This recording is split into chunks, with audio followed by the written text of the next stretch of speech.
Quick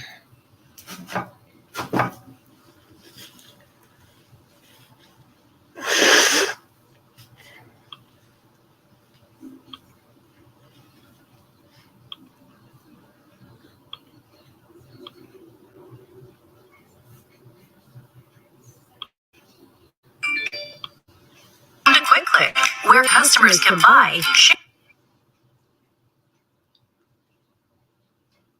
Welcome to Quick Click, where customers can buy.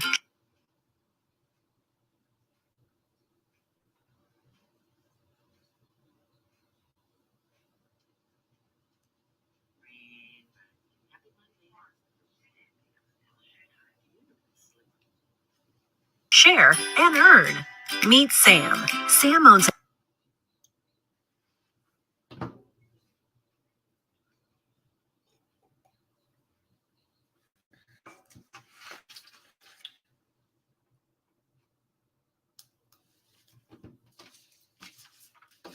an e-commerce business that sells athletic shoes and running gear.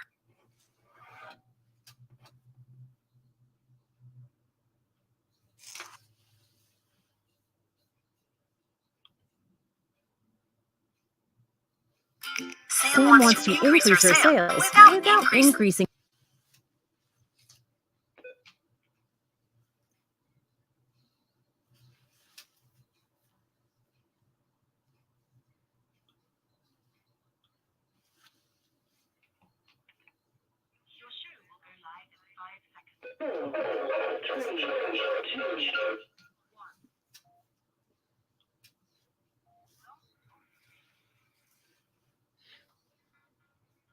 Marketing spend, so she decides to list her product.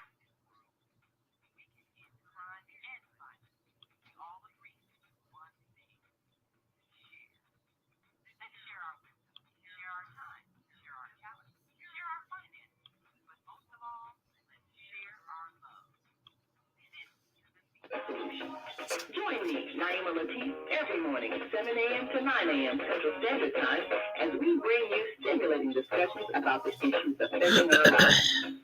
If you're listening online at www.blogtalkradio.com/the-female-solutions, click the blue button that says follow and get our daily topics every morning directly to your email and your smartphone. Hi, I'm Naima Latif, executive producer of the Female Solution Radio Show.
Pakistan, Afghanistan, and Saudi Arabia. Assalamu alaikum.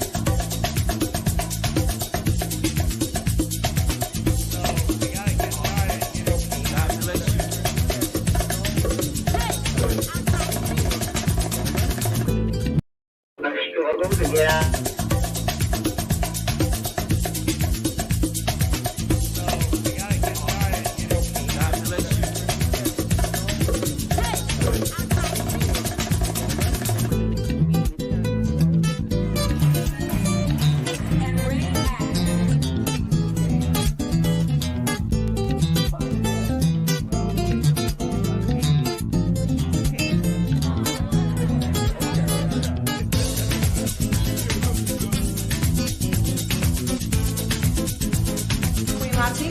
watching CTV on the Higher Learning Network. Yeah. Today, stay on purpose, stay empowered. Stay tuned to the next session of Mindfulness on Higher Learning with Zelda Speaks. Make it a mindful day. Thanks for listening. Boy, it is Monday morning. The female solution. Everything is getting stuck today. Everything that can get stuck does get stuck. Monday morning madness. That's exactly what's happening. Okay, so let's stop the screen and just talk directly to you, Grand Rising. Thank you so much for joining me this morning. Global radio TV show invites you to an invigorating conversation with our team of hosts Monday through Friday, 7 a.m. to 9 a.m. Central Time. Start your week with Monday Morning Mindfulness with Zelda Speaks. Tuesdays, Self-Care with Jody Susan. Wednesdays, Repairing Broken Families with Naima Latif and co-host Kareem Hamid. Thursdays, Soulful Solutions with Dr. Debbie Green. And Fridays, Health and Wellbeing with Beata. Saturdays, tune in 12 noon to 2 p.m. Central Time. First Saturday, Success Strategies with Jana. Second Saturday, Wendy Williams Esquire on relationships. Third Saturday, Move Around with Deborah. And fourth Saturday, Wisdom with Mama D. Join us Sundays, 7 p.m. to 9 p.m. Central Time for Soul Purpose Healing with Beata. Call in and comment 515-605-9325. Press 1 to speak to the host and be a part of the solution. And you are a part of the solution because you have joined the Female Solution this morning, and we're always looking for solutions to the madness, because if there's some madness happening, it's happening right now. You saw everything I put up this morning is just going around and round and round in circles, but that's Monday morning madness. I'm here for Monday morning mindfulness, and I've already received my first tip of the day is to just inhale deeply, baby, because that's all you can do to calm down, to keep from screaming. So there you have it. Here's why I threw away all my blood pressure meds. Drinking this before bed can lower blood pressure by 26. Good for you. I'm glad you got a chance to lower your blood pressure. You know, the videos just keep going if you don't go and stop them, and that's what happened. I didn't stop the Female Solution this morning. So, but thank you so much for joining me. I am your host, Zelda Speaks. Welcome to Monday Morning Mindfulness.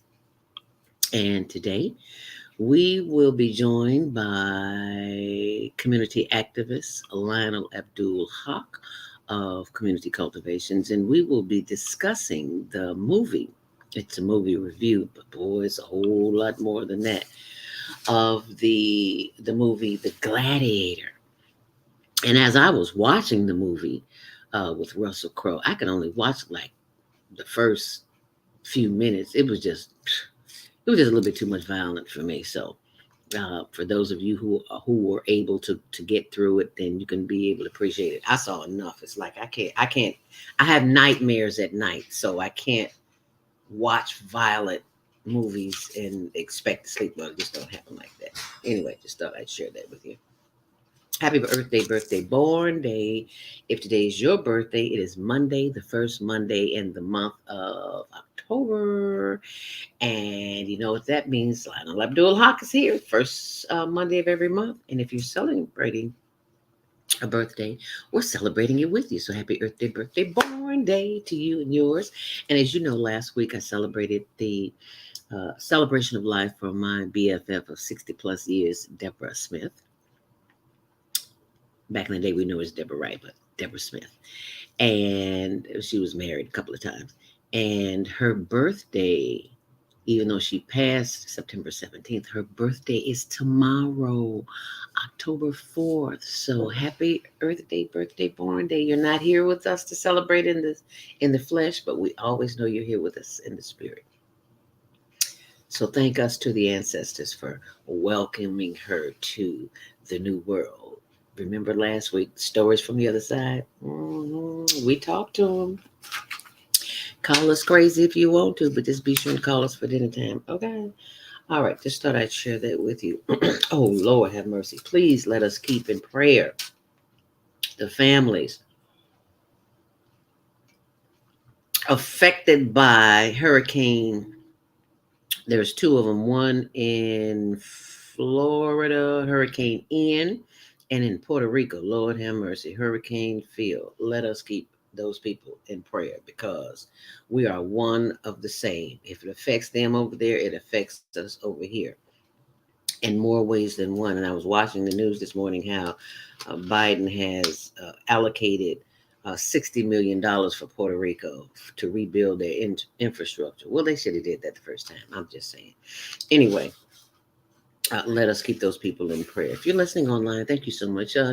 Show us what city you're calling from this morning, that you're watching from this morning, what city, country, state, wherever you're from. We'd love to know in the comments. Oh, wow. Hamadia says, welcome back. Thank you. It is an honor to be back. And thank you so much for watching this morning. Appreciate you.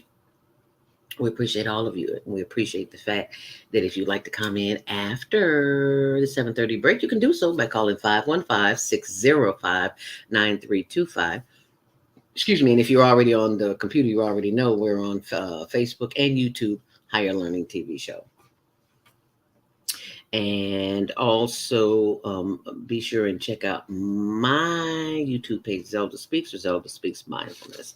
And always my blog. That's where I keep the updates for anything that's going on that you need to know about. ZeldaSpeaks.wordpress.com. And Hamida says, rest in peace, sis. Yeah, Deborah Smith, she's in no more pain. And that's what we take a look at. So you're right, Hamida. Yes, Chicago, Illinois. All right. Thank you so much for sharing that this morning. If you are headed out and about today, do know that your traffic and weather is sponsored by Karen Kelly of iTex.com. If you headed out and about, then you will know it is always crazy on a Monday morning. So expect delays because that's what Monday morning is, full of delays. Yes, I said it, and it is true. So, and if you're watching while you're driving, stop watching and just start listening because we don't need any accidents. We don't need to be responsible for any accidents. Traffic and weather. If you're looking to go to anywhere in the world, Vegas, Alaska, Hawaii, Jamaica, wherever, Caribbean, it doesn't matter. You can go through iTex and you can also start shopping right away and get a $100 bonus for signing up and go shopping. If you need business owners and entrepreneurs, if you are in need of anything, we've taken vacations, bought automobiles, equipment, anything you can think of, big box, you can buy it at iTex.com. But you got to use the promo code ZELDA, ZELDA, to get that bonus. And, I'm always giving thanks to the ancestors. And next week, we'll be saluting the ancestors. Our very own Herb Kent, the mayor of Bronzeville. He passed some 6 years ago, October 22nd. So next Monday, we'll be doing a salute to him. So be sure and check out my page, zeldaspeaks.wordpress.com. As we take a look at the expressways, Metro and CTA, there's no reported delays. But do know that Grant Park is closed due to a marathon. And also, if you headed inbound on the Kennedy, it is 28 minutes. Outbound, it's 27 due to that crash past Cumberland that is blocking the lanes. On the Edens inbound, it's 24, 21 on the reverse. Your regular reported delays. It's slow at Mannheim on the Eisenhower, 42 minutes inbound and 40 minutes on the reverse. On the Stevenson, 28 in and 17 out. On the Dan Ryan, it is 15 minutes in and 12 minutes out. On the Bishop Ford, it's 11 minutes in both directions. On DuSable on Lakeshore Drive, it is 10 minutes inbound and 9 minutes on the reverse. And that's your traffic and weather, sponsored by Karen Kelly of iTex.com. Are you having your tea this morning? I am. Hydrate. Don't caffeinate because the coffee is drying you out. They're not going to tell you that. It's going to tell you to keep smoking. Smoking. Drinking. Smoking too. Same thing. But you need to drink water. When I get up in the morning, I drink my Jamaica cup from Deborah. I miss Jamaica, but Deborah left me a cup. So thank you, Deborah Boo. You want to hydrate in the morning because your organs have been still for 6, 8 hours, however many hours you sleep, and there's nothing moving. It's just there resting, just like you are. So when you get up in the morning, you need to drink as much water as possible. I squeeze a half a lemon in mine. And if you're not squeezing a half a lemon in yours, because it makes the water alkaline. I know I digress, but I have to share because that's what the Spirit gave me. So that's what I give to you. Anyway, hydrate, not caffeinate, because the caffeine dries you out on the inside. No, they ain't going to tell you that. They're going to say, go get another cup. Okay? So you heard it here first on the Female Solution. Just thought I'd share that with you. Be sure and check out diabeticdonut.com. That is the free site that I am paying for out of my pocket because I want people who have diabetes or are borderline diabetics and they don't know it, because I was borderline for 10 plus years, and then I go and have an accident and discover that I'm no longer borderline diabetic, because I am diabetic. So go there and download that free drink that I drink every morning: Applebee, cucumber, lemon, ginger, kale, turmeric. And it's nasty. It ain't nasty. It's just not. It's not something sweet. I'll put it like that. Okay. But if it helped you reverse type 2 diabetes, and then I think that's what it's available for you. It's 7:14. I do not have to wait for God. Monday, October 3rd. And this is from Mike House. Your Monday morning mindfulness inspiration says, as humans, we are constantly waiting for a light to change, waiting in a line, waiting to go somewhere, waiting to leave. Often we are waiting for a change. If it is too hot, we are waiting for cooler weather to come. If it's too cold, we are ready for summer. Do not wait to be happy until you have a victory over a challenge. Rejoice. Be grateful for the blessings of life right now. Know that God placed you in the right time and the right place that you need to be. I praise and give thanks for this right now moment. Let's say that together. I give thanks and praise for this right now moment. I say yes to my good now.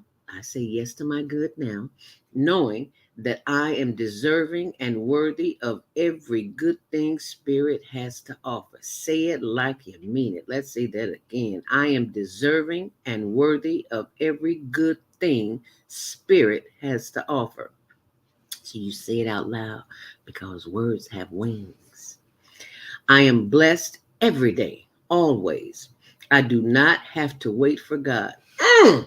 I do not have to wait for God. Thank you. Zeal in me, through me, as me, around me, and through the Christ within.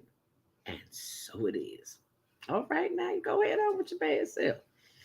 The Lord bless you and keep you. The Lord make his face shine upon you and give you life. That is Numbers 6:24 and 25. And that is your Monday morning mindful inspiration. Wow, I'm lit, as the children say. I'm on fire this morning. That's a good thing. Because we need to be on fire for something. We need to be charged up and ready. So are you ready? If you're ready, type in ready in the comments, because it's about to be Monday morning mindfulness meditation. Yeah, you know what that means. We about to redirect this power that we have. See, because they don't want you to know. They want you to keep stuck on this cell phone and your home phone and the computers and internet and all that stuff, because that's how they control us. Look, walk down the street, you see everybody in their phone. Get off the elevator. Ain't nobody look up, just walking. Just walking and reading and typing. Lord have mercy. What have we become? A nation of monkeys. And I mean that in a good way. Excuse me, not a nation of monkeys, a nation of robots, because we're all robots. Whether we know it, like it, or appreciate it, we are all robots. But good thing is we recognize it. And when we recognize it, we can what? We can do something about it. And we can what? We can meditate to activate. We can activate the genius within. And that's what we do on Monday morning mindfulness. So I want you to get ready. Sit up straight in your chair. If you're lying on your back in your bed, doesn't matter. Just get comfortable. And I just want us to breathe in and breathe out, because, see, that is where your power is. Your power is in the breath. If you know how to control the breath, especially in times of chaos and confusion and turmoil and anxiety and fear and all that other, you can control your emotions, and your emotions is what affects your health. I know, I just came back from the doctor. Excuse me, and we have got to learn. I ain't talking about y'all, I'm talking about me, how to control our emotions, because that is what sets off the trauma in our bodies that needs to be reminded that it's all good. We just have to learn how to master it. And we do that through the breath, because the breath is your first line of defense.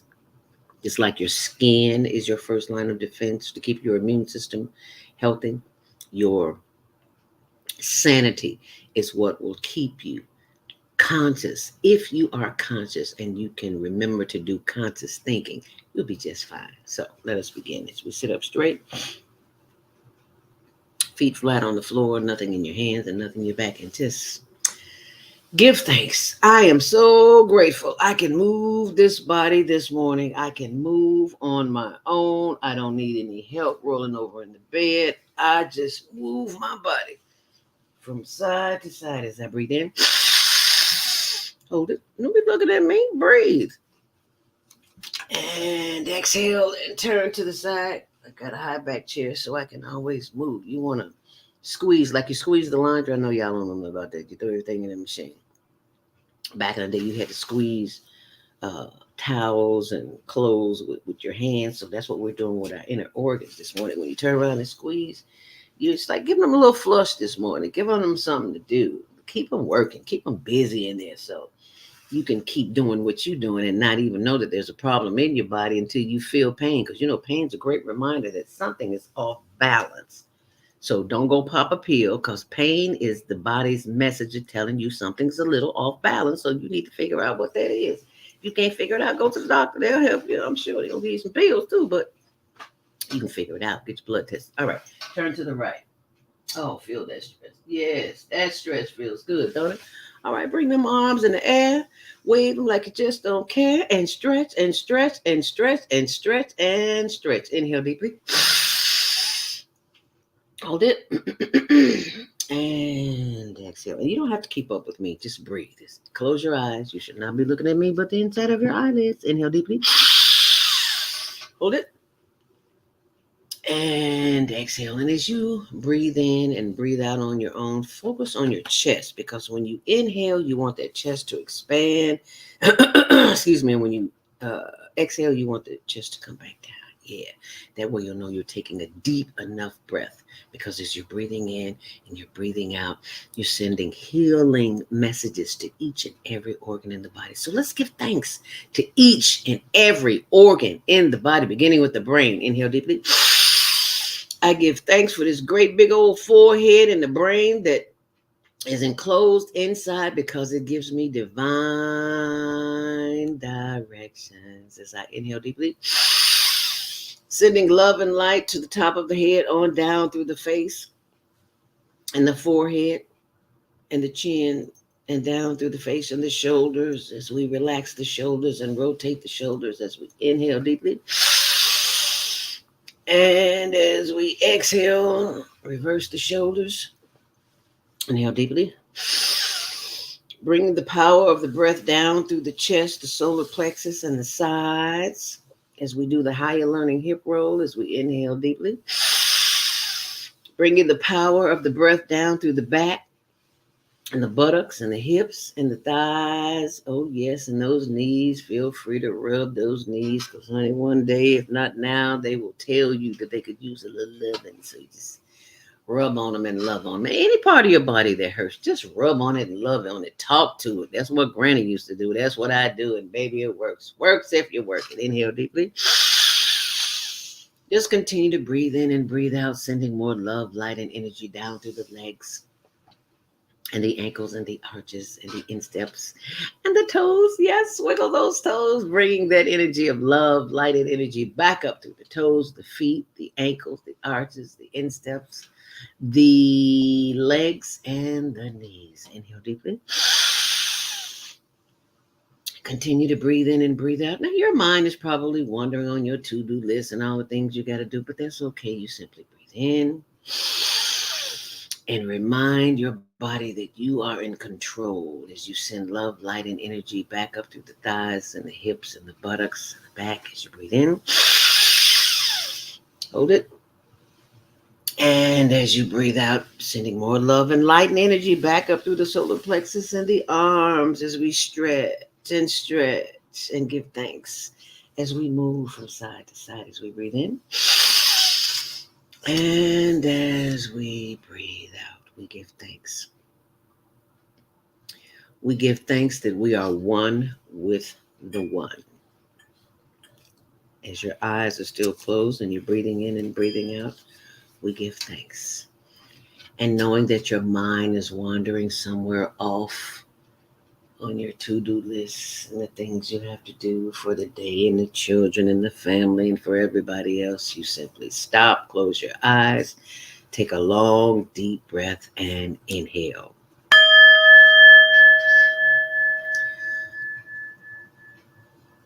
And exhale. Inhale once more. Hold it. And exhale. One more long, last, deep. Inhale deeply. Hold it. And exhale. And that is the sound that I use to bring our attention back to the breath, because the mind has a tendency to wander, and that's okay, because that's what the mind does. But we breathe in, giving thanks for the heart, liver, lungs, spleen, spine, pancreas, gallbladder, all those organs that are working on our behalf, and we don't even know it. The fact that we're breathing is proof positive that we are in the right place, in the right time, at the right time, as we give thanks, saying two of the most powerful words on the planet, I am. And whatever you put after those words, I am happy, because you have just activated the happiness gene. That's why you're bubbling over. That's why you feel so good inside, because they're not going to tell you that you have the power of the spoken word. And whatever you speak, that's what you become. I am healthy. Yes, I am. I am whole, perfect, and complete, just as I am. As we breathe in once more. And as we breathe out, turn the head down, chin to chest, and slowly rotate that head around to the back. Slowly, slowly, slow down. You're moving too fast. We just want to feel the increments in the neck. If you feel a pop, that's okay. That's just air moving through the muscles and tendons and ligaments. Head up, inhale deeply. And as we exhale, send that head back down and rotate the head to the right and around to the back. Slow down. Just feel it. Just feel the stretch in the neck, because somebody somewhere can't feel that stretch, or if they're having a stretch, they're having a hard time. Somebody somewhere has a trachea in their throat. Ooh, and look at you breathing all on you. Oh, you go, girl. Inhale deeply. Look to the left as far as you possibly can, feeling a stretch in the right side of the neck. And exhale. Inhale once more. Turning the head to the right side, feeling the stretch in the left side of the neck. Ooh, don't that stretch feel good? And bringing it back front and center. Ah, yes, that feels good. Inhale. And take a long, last, deep stretch and twist, and giving thanks for the power of the body that moves and your command. It does whatever you tell it to do. Rotate those shoulders. Excuse me. And be sure and share this with somebody, because we're all stressed out about something, and we don't have to be, because we can control it simply by inhaling and exhaling. It doesn't take 10 minutes, honey. It can take 2 seconds. You just start breathing. They look at you like you're crazy, and you simply say, somebody come knocking on your door. disrupting your peace. And what do? You inhale and go.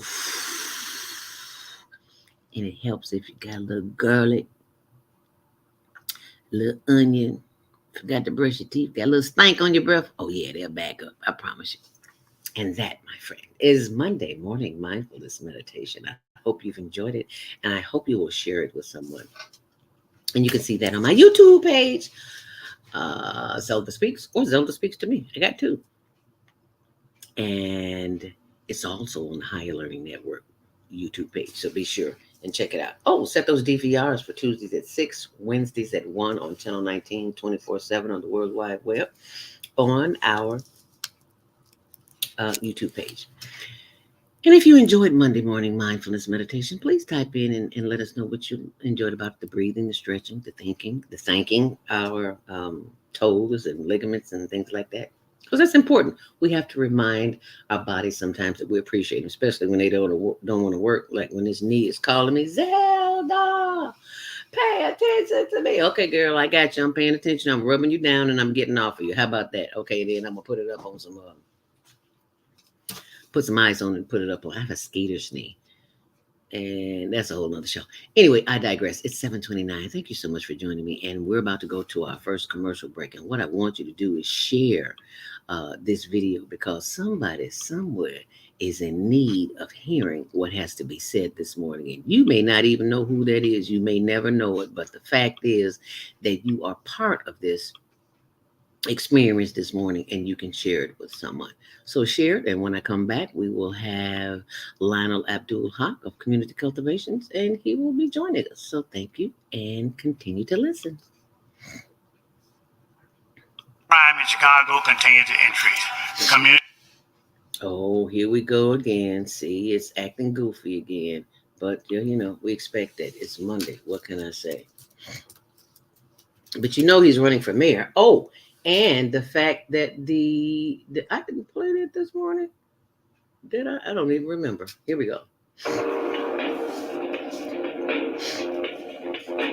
Monday morning a struggle to get out of bed into the swing of things? Don't worry, you are not alone. Join us for thought-provoking, stimulating, and mindful conversations on Higher Learning with Zelda Speaks for your Monday morning mindfulness session on Blog Talk Radio, the Female Solution. Mondays, 7:30 to 9 a.m. Be sure and include your ideas, thoughts, comments, and suggestions. Also, if you'd like to be a guest on the show, visit ZeldaSpeaks.com and send us your info. We'd love to have you. Experience mindfulness moments with the mindfulness /stress. State and politicians must come together to make a Thanks change. for sharing the mindfulness moments with us today. Stay on purpose, stay empowered. Stay tuned to the next session of mindfulness on Higher Learning with Zelda Speaks. Make it a mindful day. Thanks for listening. What if you could live to be 120 years old and remain active, healthy, alert, and vibrant? Our bodies. No one person can solve these problems by themselves. But I believe So if we take proper care of ourselves, we can literally defy aging. Join us every Tuesday from 7 a.m. to 9 a.m. Central Standard Time to learn about self-care from Tucson Essentials on the Female Solution Blog Talk Radio Show. Learn how to help your body and yourself feel rejuvenated each day through proper nutrition, sleep, frequency medicine, and many unconventional methods of self-care. I'm Jody Tucson. Join me and my amazing guests by calling in at 515-605-9325 and press 1 to speak. We'll help you achieve a breakthrough in your health today. crime in Chicago continues to increase. Communities and politicians must come together to make a change. No one person can solve these problems by themselves, but I believe together we can make progress. Let's provide job training, economic growth, and invest into our 77 communities. Let's rebuild and restore Chicago. Vote for me for mayor of Chicago. I'm Dr. Willie Wilson, and I approve this message. Paid for by Willie Wilson for mayor. And you do know that Dr. Willie Wilson is running for mayor, and there have been efforts to sabotage his goodwill. Of course, that's what haters do, so we expect that. But I just wanted to share that with you. If you have not heard about his ministry, and that's exactly what it is, then you need to go to his page and see that he's been doing this for quite some time. Dr. Willie Wilson, Facebook, Dr. Willie Wilson, and you will see that information. But right now, what I want to share with you is the information for the upcoming gas and grocery giveaway. And that is happening. You can see the updates on my blog, zeldaspeaks.wordpress.com. It's happening this Saturday, October 8th, in which you will receive $50 in free gas and a $25 coupon for groceries until all funds are exhausted. And these are the gas giveaway locations. As you can see, they are on the south side and on the west side and the north side. And these are the grocery giveaway locations. So there's a ton of them. So be sure and just go to my blog, zeldaspeaks.wordpress.com. And I'm waiting on the young man, the winner, Ali Keel, who was well, I shouldn't have said that. Well, yeah, I did. He is the winner of the September Global Virtual Teen Talent Contest. Awesome young man. Hopefully that he will be joining us at some point, because he is so talented, and I want you to see the work that he's done. So we're just waiting on him to call in, and we will share that information with you. But right now, I want to bring on the line our our co-host of today's show on Monday Morning Mindfulness, and he's not there. Where is he? Did he just disappear? Okay. That's a good question. I guess I'll wait for him to call back. In the meantime, in between time, it is what's his name? Ali Kiel. And I don't know why this is doing that. I'm trying to show you the winner of the Global Virtual Teen Talent Contest. His name is Ali, and he's what do you want to call it? Illustrator,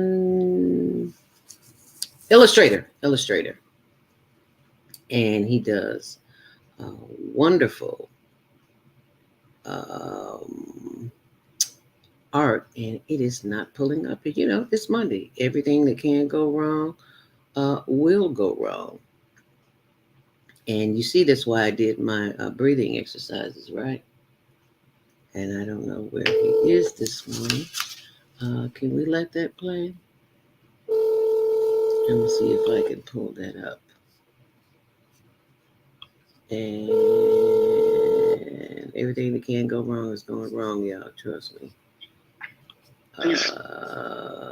Grand Rising. Are you joining us this morning? Did we just miss you? Okay, so hopefully this will play for you.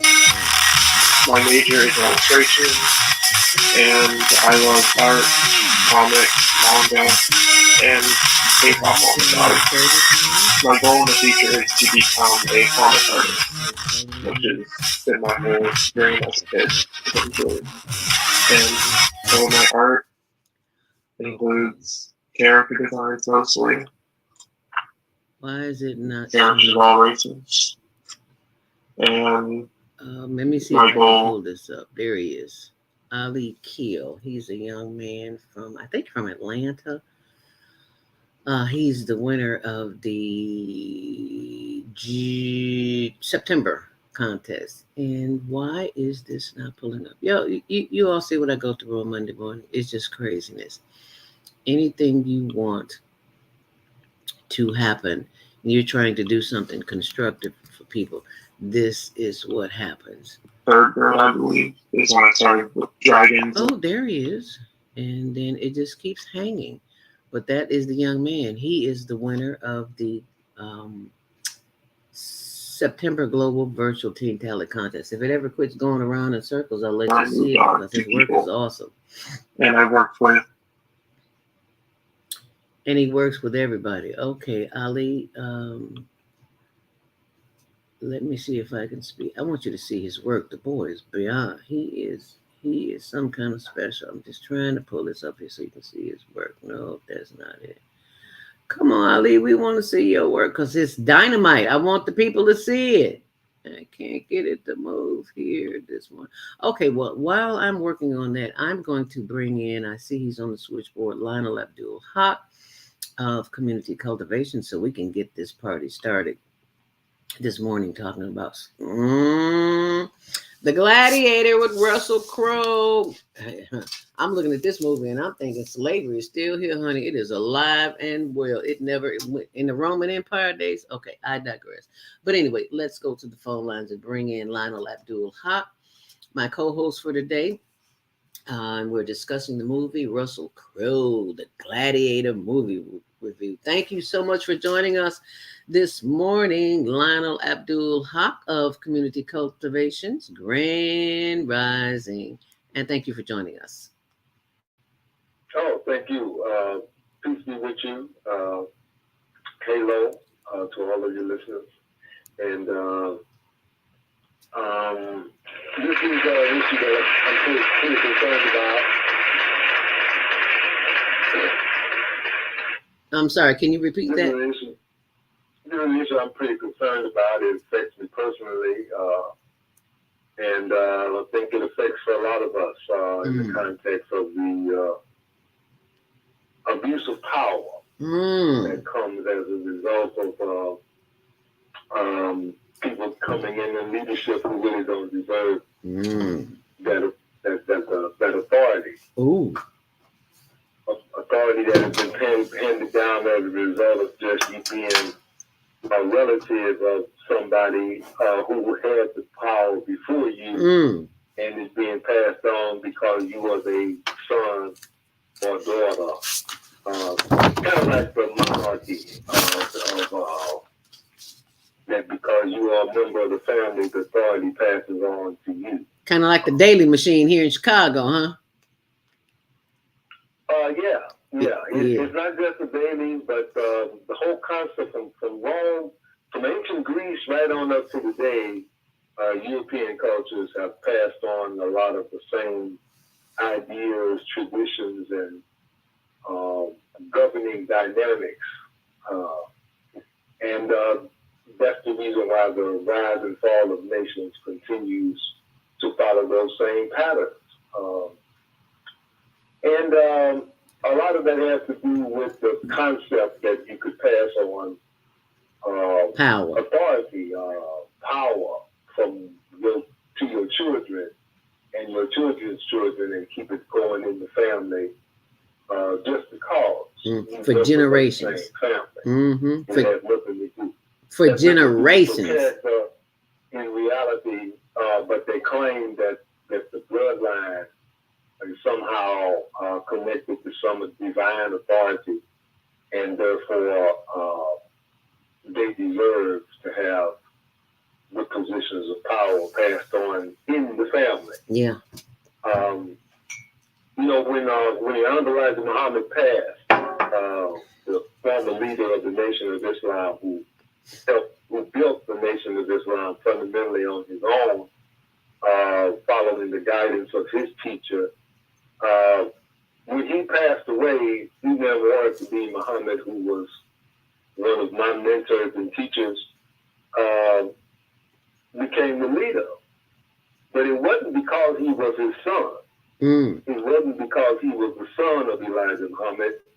It was because he had been prepared intellectually and culturally to take us in a different direction after his father passed. And his father had made that preparation while he was a child, and had begun making those preparations when he was a child. In fact, it was said that he had been named before he was born by the man that taught Elijah Muhammad. This man was called W.D. Farad Muhammad. W.F. Muhammad. Yeah, Wallace Farad Muhammad. And he told Elijah that you getting ready to have a son, and I want you to name that son after me, and that I want that, and that son is going to help you in your mission when he grows up. And so Wallace was always brought up with that idea and cultivated to learn the religion of Islam, which is not what his father was teaching. His father wasn't teaching the religion. He was teaching us something that what he said was getting us ready for the religion. And before he died, before Elijah Muhammad passed away, he brought his son Wallace into Chicago to be the minister of Chicago, which was headquarters. And he made it very clear that he wanted his son to be the next leader. And all of the ministers, including Minister Farrakhan, knew that this history and this preparation had been made and that it was the wishes of Elijah Muhammad. And therefore, everybody unanimously supported his leadership until he started making changes. And then people started dropping out, starting going back to doing what Elijah Muhammad did. But my point is that after Wallace died, his son became the new leader, Wallace III. And I haven't heard much of what the community has been doing since then because I had left before that. But my concern is how this idea of royal family and passing on authority and power has hurt the Muslim community, has hurt me personally in a lot of ways. It was very much involved in the process of the assassination of Malik Shabazz, Malcolm X. And it continues as a problem even on most people's jobs when the person that's in authority abuses his power, abuses the rights and the life of individuals who just as one individual, he don't matter. But when you look at the pattern of abuse, it continues. It doesn't just hurt one person. When people start to abuse power, they tend to do it on a broader scale. So this is where I think we have to begin to focus and work to correct. I had hoped that a lot of this stuff would be dealt with because it's been buried under the rug and my life has not been what it should be as a result. But nevertheless, it happens and it continues to happen, and until people will demand justice and demand that people get an opportunity to have a hearing, which is another one of the principles that came out of the forming of this country, independent from Europe, is that they didn't have that. They didn't have the ability to even question or to question their accusers, and didn't have right to a court hearing or judgment by peers. All of that came after the revolution that started this country. They didn't have that in England. It wasn't part of the Roman Catholic system. If you had a right to be heard or a trial by jury, none of that existed. So we've made progress. We've made some changes to our political situation where people in authority just can't just do anything they want to without some kind of protections for people, common people. But we still have a long way to go. Yes, we do, because it is alive and well. And I guess maybe people might be wondering, it's like, why is that important? Because what's done back then continues to control our lives right now. Well, the process of our evolving as a human society is not just in our physical characteristics or our emotional life, but our moral life comes into development, and the idea of what is just and what is fair and what is right is often brought into question when it's challenged by authority. Authority doesn't like to be seen as wrong or fallible. They like to appear as being perfect and just. And so when they do things that are not just, they tend to either hide it or the people don't demand justice for the people who are being abused, and consequently the injustice gets worse. Right. And so this is where we are in the modern world. We accept judgments. We accept the persecution of individuals, like the sister over in Iran. It takes when it comes out that authority has abused that authority, then there's an uprising. But it has probably been going on forever. Before. And so this is where we have to go. Moral authority has to come from a divine process. It has to come from a divine place of development where this is something that is in accord with a system, that judgments are made not based on personality, worship, but are based on a system that allows for due process to occur. And that is something that that didn't exist prior to 1776 when the United States was formed. It didn't exist, I don't think, anywhere except in some Islamic societies. They had set up some kind of a jurisprudence in Islamic societies. But they were still new, and after the Crusades, much of that was undermined and destroyed, and many of the Muslim countries became monarchies, or like the Shah of Iran. So these are problems that have historically been challenged, have been rearranged, but the problem remains the same, that power corrupts, and absolute power corrupts absolutely.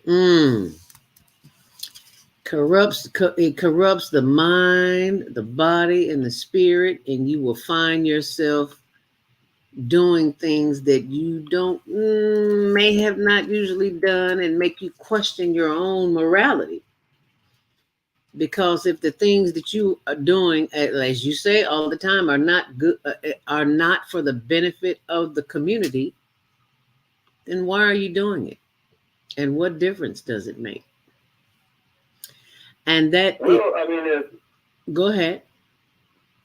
Well, the reality is obvious that when authority is passed on simply on the basis of heredity, that you belong to a family, you're not necessarily you're automatically saying that you're accepting an idea that power, divine authority, is passed on in the blood. When morality is not in the blood, it's not in the flesh. Morality is not in the flesh, period. Whether it's your brain, your heart, your melanin. There are people who believe that melanin is the substance that makes for divine authority. It makes people superior who have melanin. Mm. And that's becoming more and more of a thing in the ideas of people as we speak. Mm. But from a standpoint of what Islam, my religion that I've accepted, teaches, morality is in the soul, it's in the spirit, it's in the immaterial life force that dwells within the body, and that's you know, if you're not conforming, if the person that you are putting in authority after the death of someone else, he may be a family member, but if he does not have that same spiritual connection with the ideals of the religion, he does not personify in his personality and his judgment someone who looks to and follows the guidance of the religion over his personal ambitions or ideas, then that person is not qualified to be a leader of a morally guided religious community. That's not the way you choose your leader. And that was clear when Prophet Muhammad, may peace be upon him, who the religion of Islam was established by 1,400 years ago, he made that very clear, that it is not hereditary. You don't pass on this authority to somebody simply because they are my relative. And they didn't. He was the split that created the Shiite movement that is ruling in Iran. That split came as a result of their wanting to put Prophet Muhammad's nephew, Ali, in the authority of position simply because he was his relative. He was a good person. He was also a very good person, no doubt about it. Ali was a good Muslim. But the idea of him being his nephew was not weighty enough. In fact, it was probably rejected because Prophet Muhammad had made such a clear pronouncement against that being a criterion for leadership. And that the Muslim community went into its first major split following the passing of the Prophet Muhammad, peace be upon him, with the formation of the Shiite movement, who wanted Ali to be the next leader as opposed to Brother Abu Bakr. May peace be upon him too.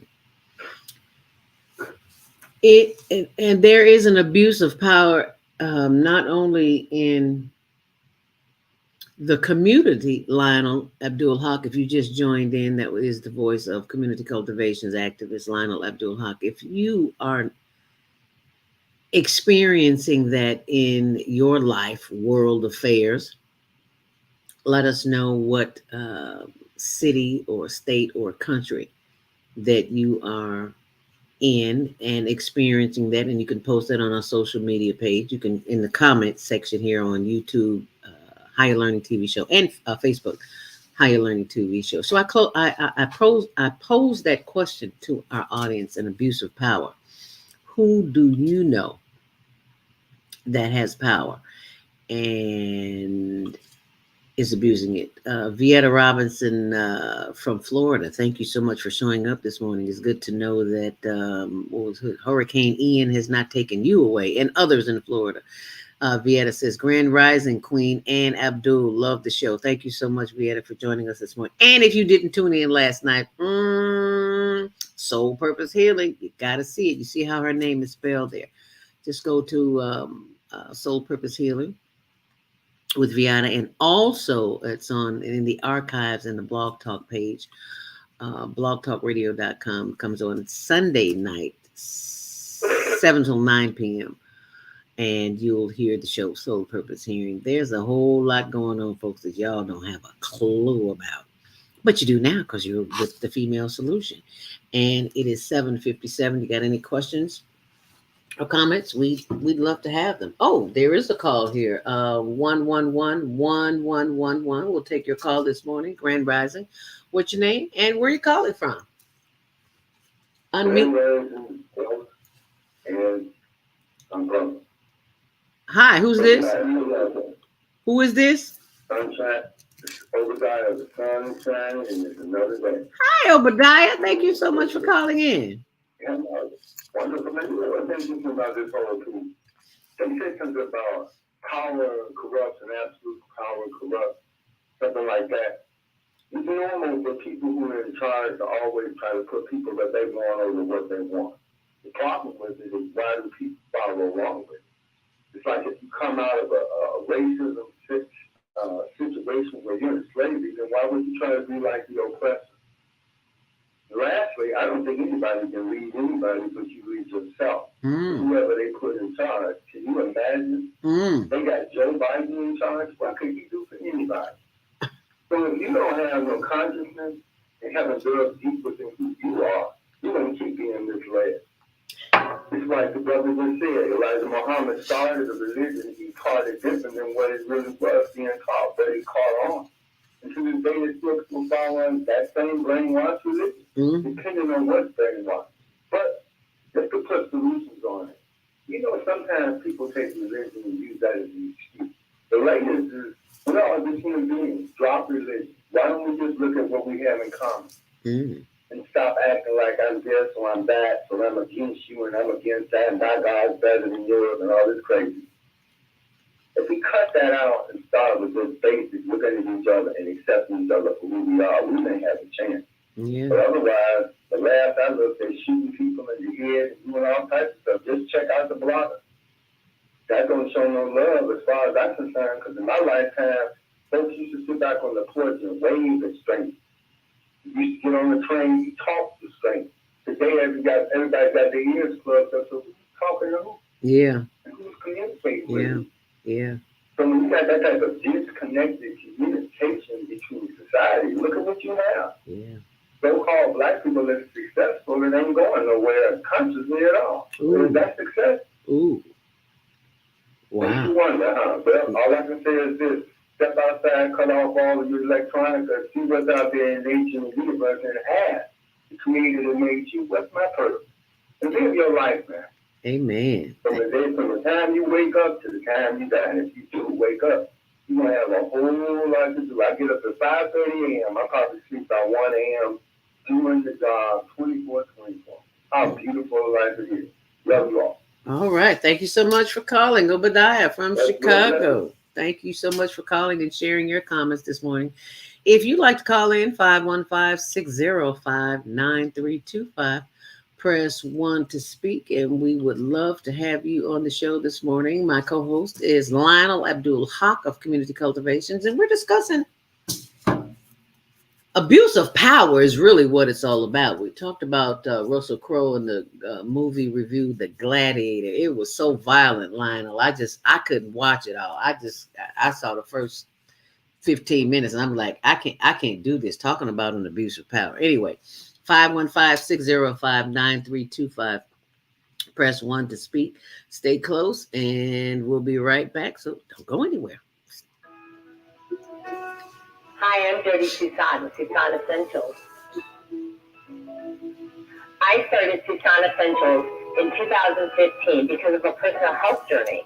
I was over-medicated and put on 19 different medications. And yes, I reversed all my chronic diseases using plant and energy-based healing. It was amazing. At Tucson Essentials, we support both consumers and businesses. And we do that with helping your employees or yourself with a food as medicine mindset. How Tucson Essentials supports businesses and consumers is we teach people about a food as medicine mindset. So we support people on how to support their own immune system, how to support their brain health, how to support their emotional well-being. And we do that all with plant and an energy-based healing.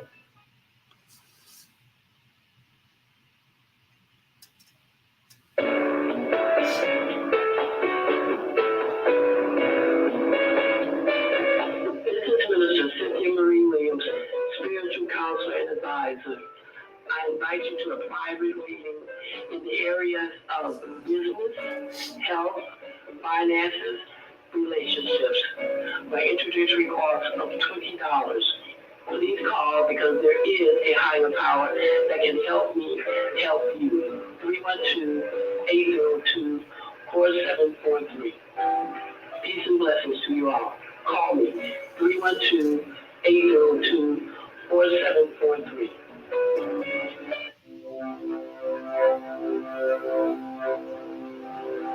Do you want to live in a world without war?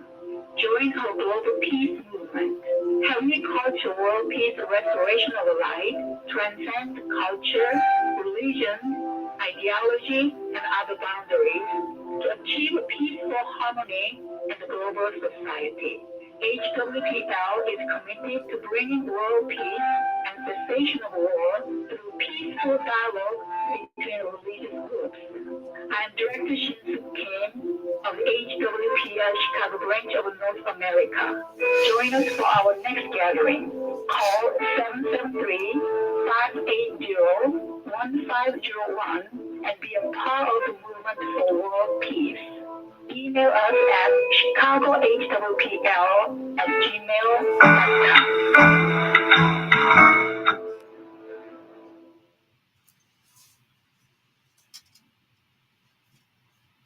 Hi, I'm Dr. CJ of Valona Health, where we combine orthopedic manual therapy and neuroscience to treat the whole person. Health tip for the day is keep it moving. Doesn't matter how, just keep it moving doing something you enjoy. Walking, The dancing, Female rolling, Solution throwing, Global Radio dancing, TV Show. Really anything. The body craves movement to keep its bones, joints, and muscles happy. Even our mental health and internal organs and digestive system rely on our movement. Thanks for being a part of the Higher Learning Network on the Female Solution.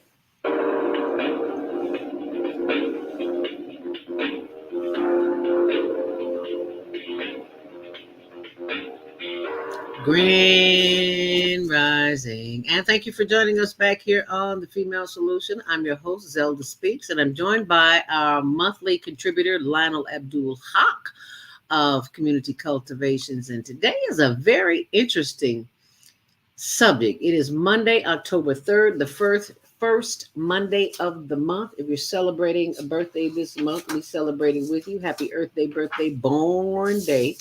If you're celebrating, happy birthday to Deborah Smith, my BFF of 60 plus years, who has made her transition, and she passed on September 17th. And tomorrow, October 4th, is her birthday. And check this out. She passed at 10:04. That's 10:04 a.m. and 10:04 is her birthday. Earth Day, birthday, born day. We salute you and we join you, my sister. We don't join you where you are, but we join you in the celebration because, you know, wherever people go when they leave this planet, it must be good because ain't nobody coming back telling us nothing. So wherever it is, it's a good place. So if you're celebrating, we're celebrating with you. And birthdays, Earth days, born days are about celebration of life. And in that journey of life, we must learn to control our tongue and the power that we possess with that tongue. And there's a lot of misuse of power that's going on the planet right now. And that's what we're discussing today. One of the many things that we're discussing. Oh, and the lines are lit up. Let's go to the phone line, Lionel. Did you want to make any comments before we take any more calls, Lionel? Oh, no. No, I think you laid out essentially where we I think so too. I agree wholeheartedly. Let's go to 779-801 Grand Rising. You're live on the Female Solution. What's your name? Where are you calling from? And what's your comment? Assalamu alaikum to Mr. and Brother Lionel. My Ika, my sister of the microphone. Yeah, I'm glad to talk to both of you. I was listening to you, Brother Lionel. Melissa came in when you were giving a synopsis of the transition of the Nation of Islam. And I didn't hear anything you said about the movie, and I haven't seen the movie. But it made me think about a couple of things I wanted to speak about.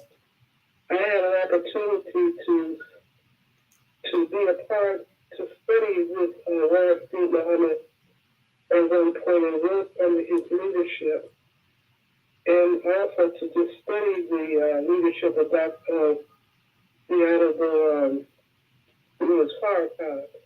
And, you know, being around Muslim people, I must say that people of the Nation of Islam, from my perspective, are some of the most intelligent black people that I've met in terms of their ability to comprehend their freedom. And now, one of the things that I perceive that's missing in the Nation of Islam today and always has been a court system, because all nations set up court systems, but there was never a court system that was set up to adjudicate problems between members of the nation.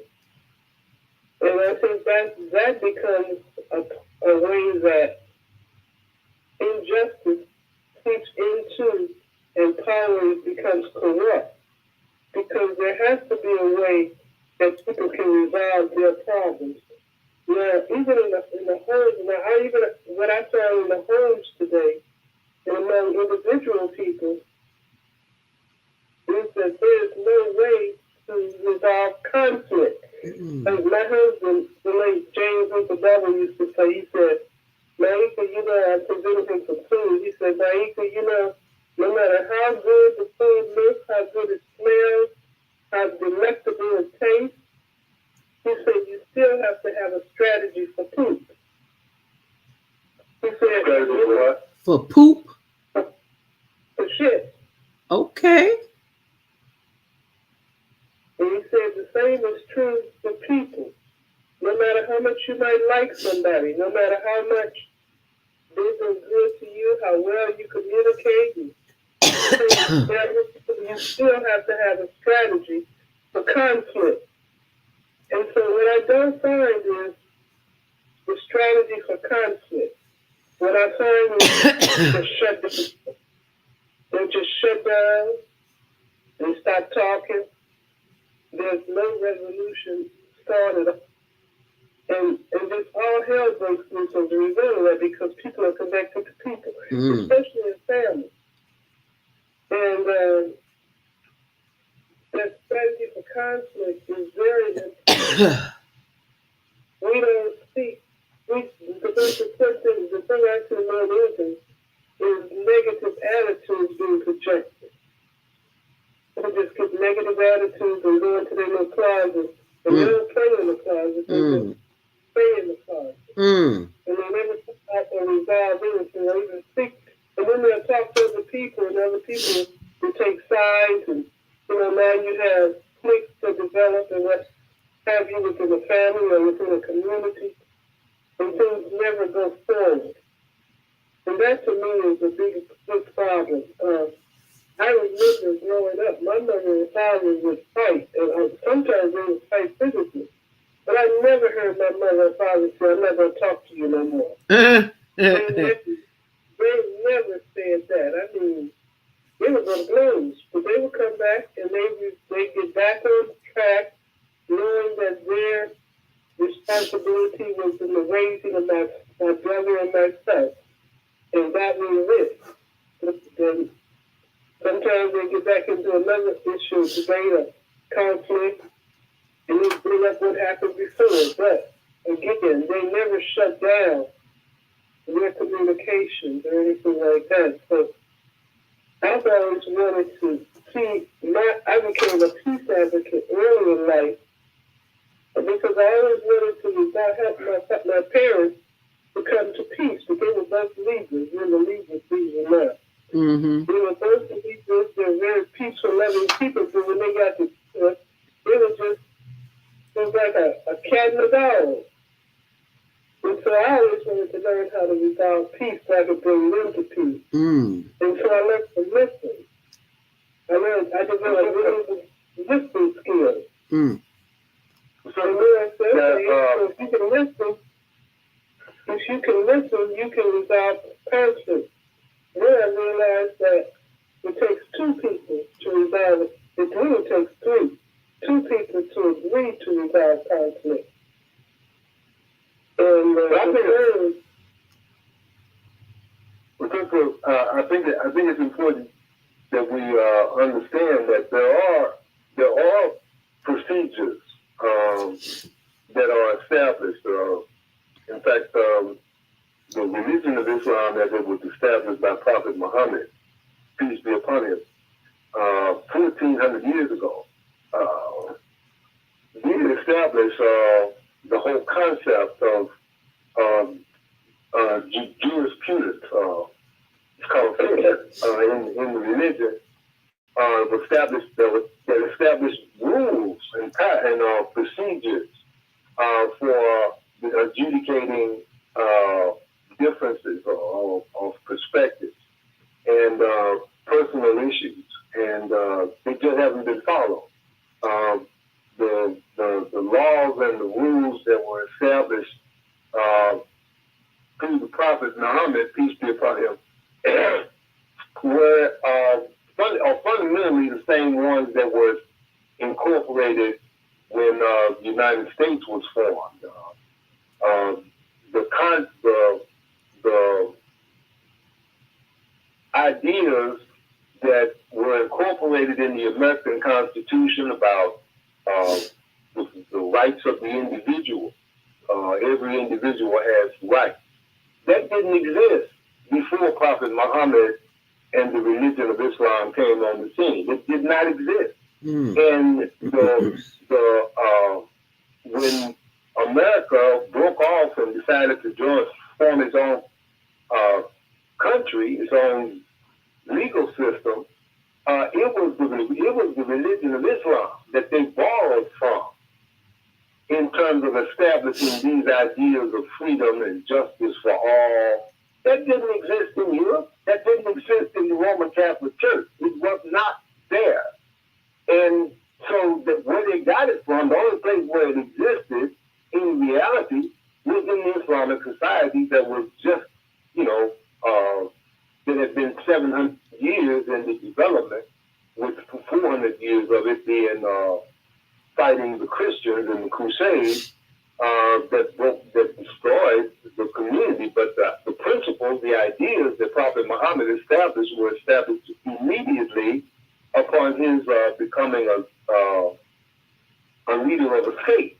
When he formed a state in Medina, he began to implement these kinds of rules and procedures that gave rights to individuals to be heard, to have hearings, to have court procedures, and but they don't get credit for it. The Muslim community doesn't get credit for it, and this is, and since then it hasn't been practiced in reality because the Muslim communities have been in a state of weakness. They haven't been strong for over 700 years almost.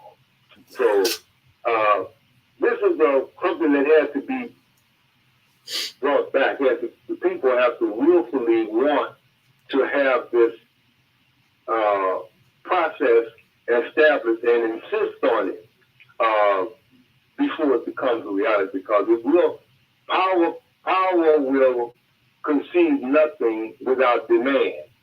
They never have, they never will. So when people get power, the abuse of power is almost a probability if you don't do what you have to do to establish and keep them in line, keep the process going. And it hasn't been. And the connection between what's going on now in the current political situation, as somebody mentioned something about Biden, it is not about the personality of the individual. All human personalities can fail, can become corrupt under the influence of power. But the system is what keeps the people in power in check. Because the system is the power. The system is what is really ruling. You are a figurehead. You are administrating a system, but you are not the power. The power is in the system that you are established on rules, principles that are supposed to a divine source. Mm. And the proof is in the pudding.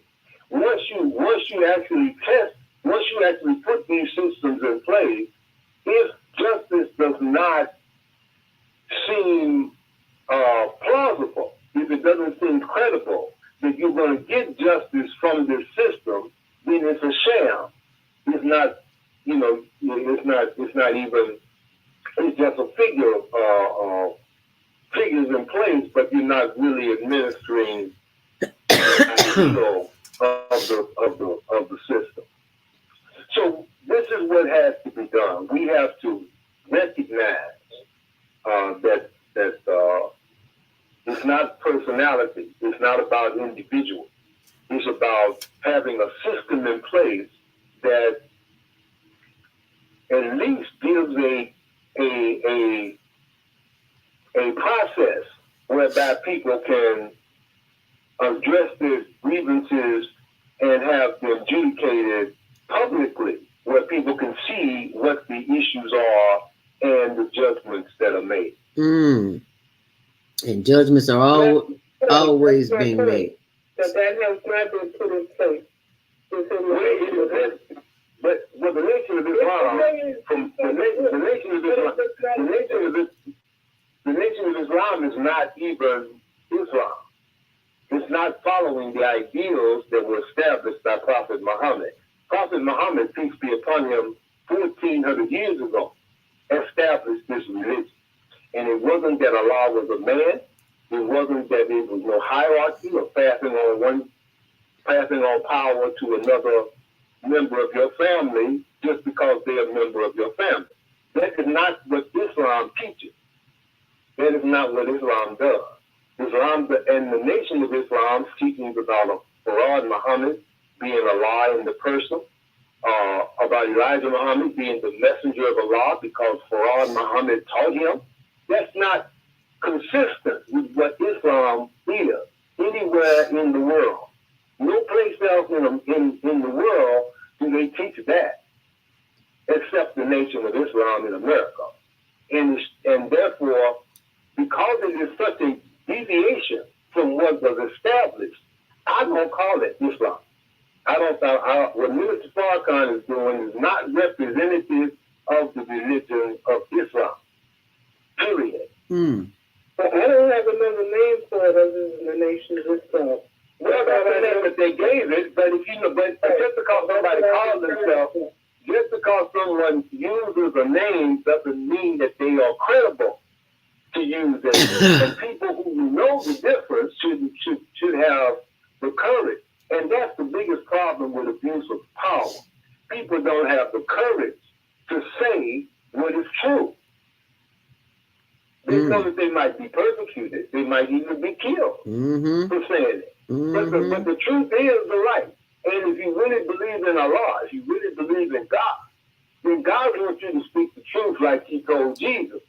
When he went before Rome, when Jesus came into Rome talking about Caesar was not the greatest power in the world, he knew he was getting in trouble. Mm-hmm. He knew that was going to cause him a problem. Mm-hmm. You know, when he condemned the abuse of power that was going on in the marketplace and the taxes and so forth, he knew that was going to be a problem. But he did it anyway because it's the right thing to do. And that's what it is about people in authority. They can abuse their power only because people are afraid. Mm-hmm. And if you really believe in God, if you truly believe in Allah, you can't have two masters. You cannot serve two masters. Either you're going to serve God or you're going to serve the people who are in power, who are going to abuse their power even to the point of doing something to attack or hurt you. And to stop you from saying what is right. You know, you can't call the only reason why the Nation of Islam was able to develop in America is because America doesn't teach history the way it should. And America doesn't stand up and say, what you teaching about Islam is not right according to what history says about Islam. They ain't gonna say anything about it. They're gonna let it go ahead because they don't care whether Islam is represented properly or not. Well, all right. But I do care. I think it's important. And in fact, something else I'd like to say. On a personal note, my daughter used to be in the Christian church, and at another point she joined the Nation of Islam with her husband. And I am so glad she did because she has evolved greatly under the leadership of the Honorable Minister Louis Farrakhan. So I've personally seen benefits coming out of that structure. Well, I do too. I mean, I came out of that structure. I was introduced to it. I was introduced to it. Well, I mean, you're making a point. You're making a point, but the point is that you're making is that it did some good. I know it did some good. That's me now. Because we're having a discussion. We're having a conversation and the conversation. But the point you just made, But the point you just made, I'm trying to address the point you just made. The point that you made that they did some good. I understand that. But my point is that it's not Islam. But the point after he finished, thank you. I just wanted to say that what you're saying about the fact that they did some good is right. But they're not doing Islam. That's my point. My point is that Islam was already established, and what they're doing in the name of Islam is not the same thing. So if you're going to do something different, you should call it something different. It is inappropriate. It is a misrepresentation to say that you are teaching Islam when you're not. That's my point. That's the only point I'm trying to make. I'm not saying they're not doing some good. And sometimes, and I can acknowledge it. I'm not objecting to your point that they're not doing what Islam was set up to be.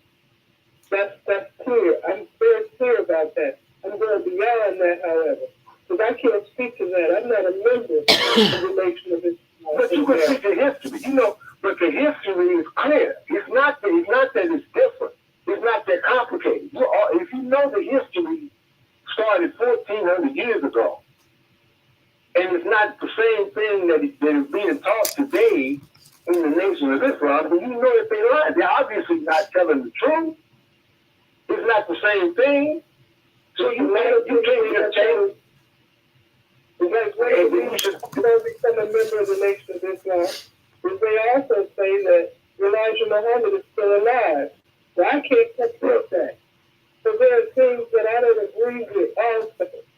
However, I like to point out the good that I see in every person and situation. I don't like to just speak to the negative or what's wrong. Well, I know that's what Muhammad. Problem came up because sisters were looking for women to talk about polygamy, having more than one husband, right? And it was said that his wife at the time didn't even want that as a discussion. And so getting into personal issues is not the answer. That a man can have more than one wife. So there are a lot of different people who it was not followed to the letter of how it was structured. And then I know that things changed because we're living in a different era also. So things change based on what the conditions, the environmental influences are, what people are confronted with. So there are a lot of things that change as a result of that. So that's how I see it. It's about change. So anyway, and even within the Islamic culture, is there an Islamic culture now that's set up based on the tenets of Islam in existence?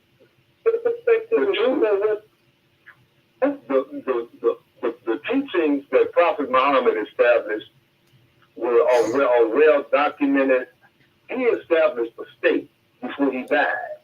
I'm talking about the prophet who received the revelation called the Holy Quran.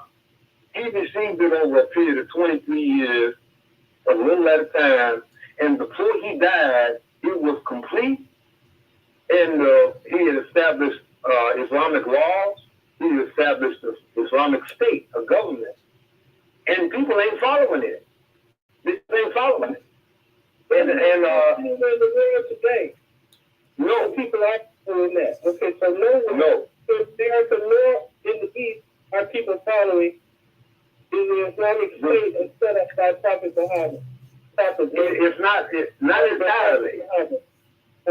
entirely. The kingdom of Saudi Arabia is ruled by a monarchy. That's not Islam. That is not the way Islam is supposed to be run. Prophet Muhammad didn't establish a monarchy. He didn't establish a kingdom just where the king rules and then he passes it on to his children. That's not Islam. And what the Nation of Islam is talking about is not Islam either. Okay. So all of this is the result of and Prophet Muhammad said that his community was going to go into decline before he died, but that he was going to rise again in the West. So nothing has happened that was not foretold would happen, but that we have to follow what was established. We can't just go off and say we're going to take this and leave that. If it was established as a divinely inspired order from God to his prophet, look at it and see if that's the case. And if it's examined to see that was the case, then we should be doing what he established if we don't call it Islam. You can't call it Islam if it's not following that established pattern. You should call it something else. And right now, we're going to have to call it a commercial because it's commercial break time. It's 8:30. If you just joined the conversation on the Female Solution, 515-605-9325. Press 1 to speak, and we'll take your call. And while we're running the commercial, text somebody, call somebody, tweet somebody. Let them know that we're live on the Female Solution this morning. We're talking about abuse of power, and it's getting deep. So stay close. We'll be right back.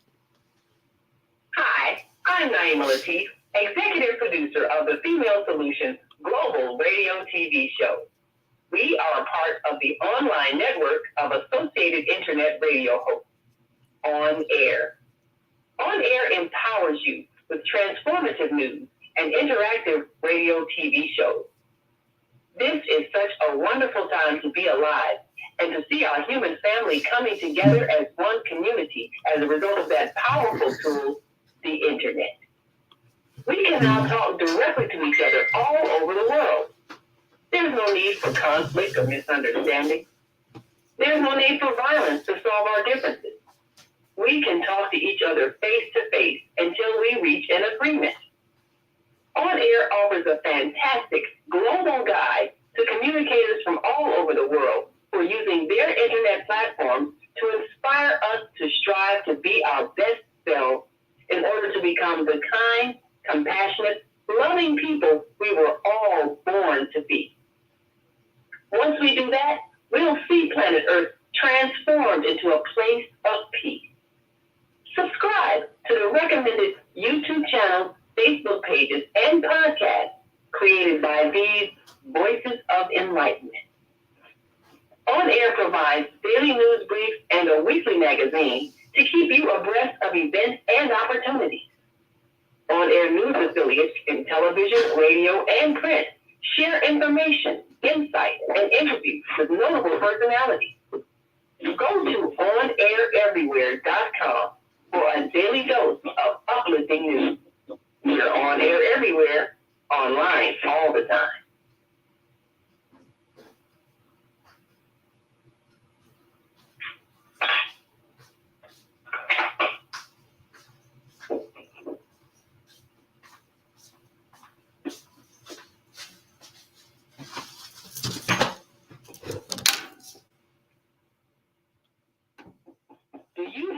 product or service? Take your business global and get new customers from around the world. Advertise on the Female Solution Radio Show. You may have a great product. You may even have a fantastic website. But how do you let people know you exist? Tell them. Promote your business on one of the most dynamic shows on Blog Talk Radio, The Female Solution. You'll reach an enthusiastic audience of more than 100,000 loyal daily listeners with a specially designed 30-second ad that will drive customers directly to your website. We'll send you statistics as tracked by Blog Talk Radio to let you know the numbers and demographics of those hearing your advertisement. Your ad will run during the live 2-hour morning show from 7 a.m. to 9 a.m. Central Standard Time, and it will be heard all day long by listeners who listen to the archived shows. You'll reach our worldwide audience on their laptops, iPods, iPads, and cell phones. Watch the orders for your product or service increase. Just go to our website, www.naimalatif.com. That's www.naimalatif.com, and click on the radio advertising page. Send us your words. We'll create a 30-second radio ad and watch your business increase worldwide. Do you worry about finances, family, health, jobs, relationships? Are you in pain? Do you feel stuck? If you answer yes to any of these questions, help is available. Don't worry, you're not alone. It's part of the human process. You only feel this way because you haven't mastered the voices in your head. No hype, just down-to-earth, solid, workable tools and techniques that you can practice daily. It's really food for the soul. Whether you want to learn how not to worry about anything, reverse type 2 diabetes, publish a book, promote your product or service, or just make extra money. To take advantage of the deal of the day, go to zeldaspeaks.com or call 312-409-6619. Mention promo code The Female Solution and get free shipping. That's zeldaspeaks.com or 312-409-6619. Stop worrying today. Visit zeldaspeaks.com.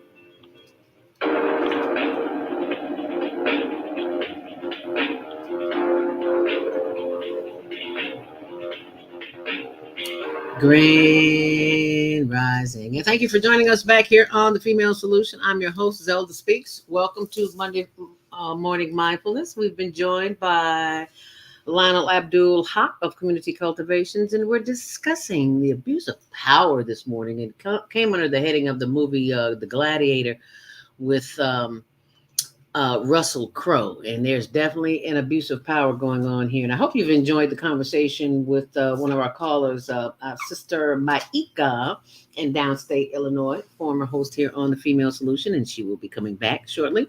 But I just want to focus your attention on something that I didn't share with you this morning during meditation, and that is Meditate to Activate. This is our project to help the homeless. As you know, homelessness is an issue here in the city of Chicago, as it is all over the world. But it has become an issue now that we know about it, so we can do something about it. And this is what we've done. If you go on our Instagram page, you will see the hln.homeless.project, and that is the information.